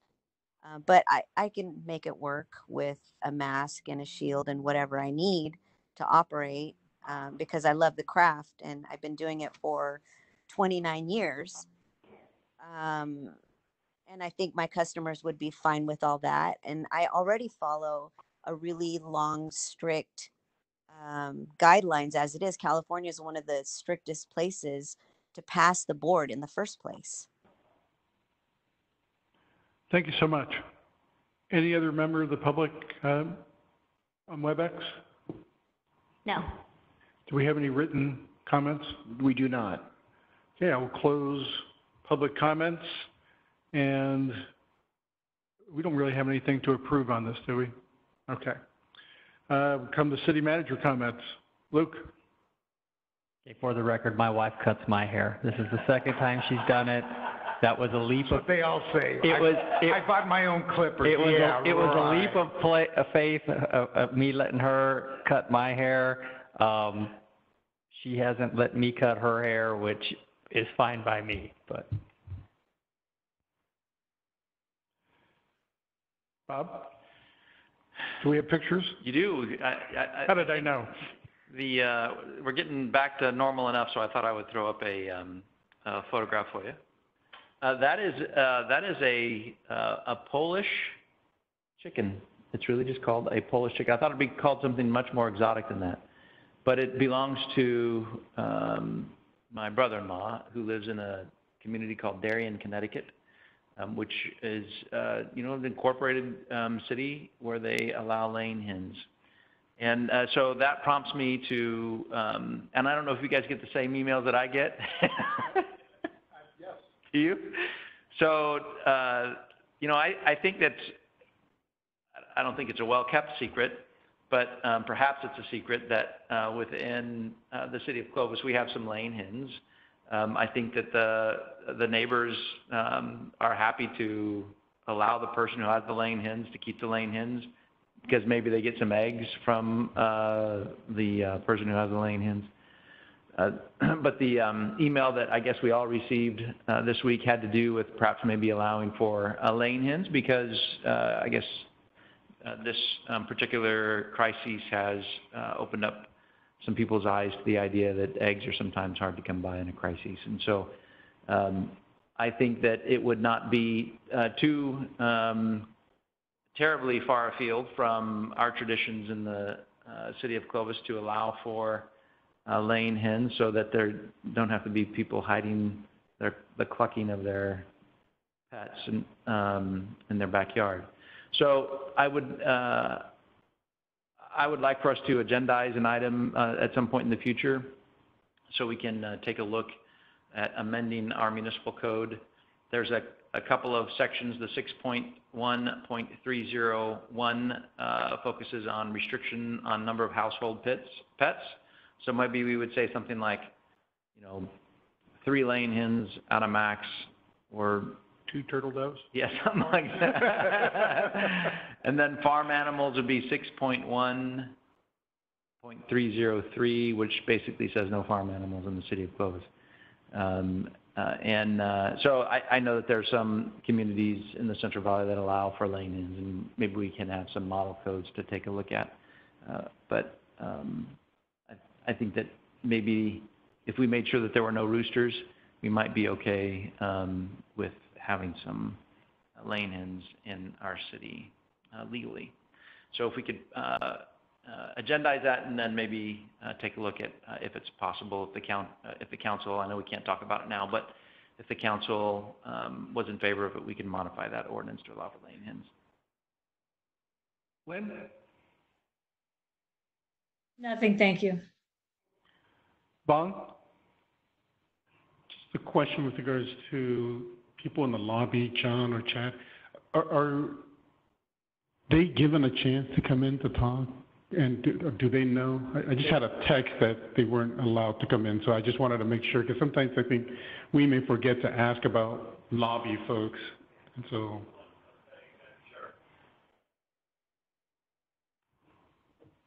Mayor, members of council, Andy Helzer and I have been playing doormans tonight and last week, and absolutely anyone who comes and walks up, we let them know whether there are seats available inside. When a seat frees up by someone leaving, we'll let them know so they can come in. If they choose not to come in, we'll let them know when their item of interest is up so they can come and speak. Some folks just want to sit out there and listen. The speaker's quite loud, so that is something they're doing. Today, we didn't have as many people as last week, but anyone who came was able to either come in and sit down or come up to the microphone when their item of interest was up. Thank you, Chair. Yeah, and we made sure of that by going around and okay. Reinforcing that. Appreciate it. I have nothing else. Jose? I have nothing.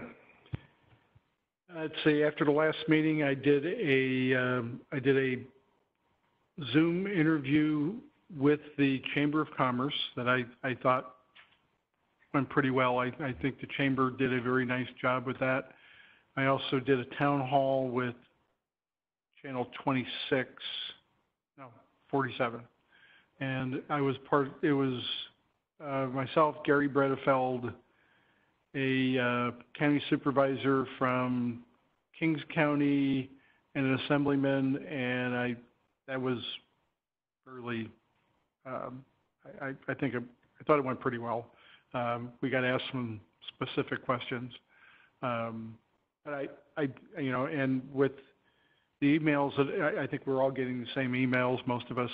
You know, there are people who are chastising us for not doing enough or doing too little, and I think that probably means we're probably pretty much where we ought to be sometimes. And all I have to do is put a #1 blade on my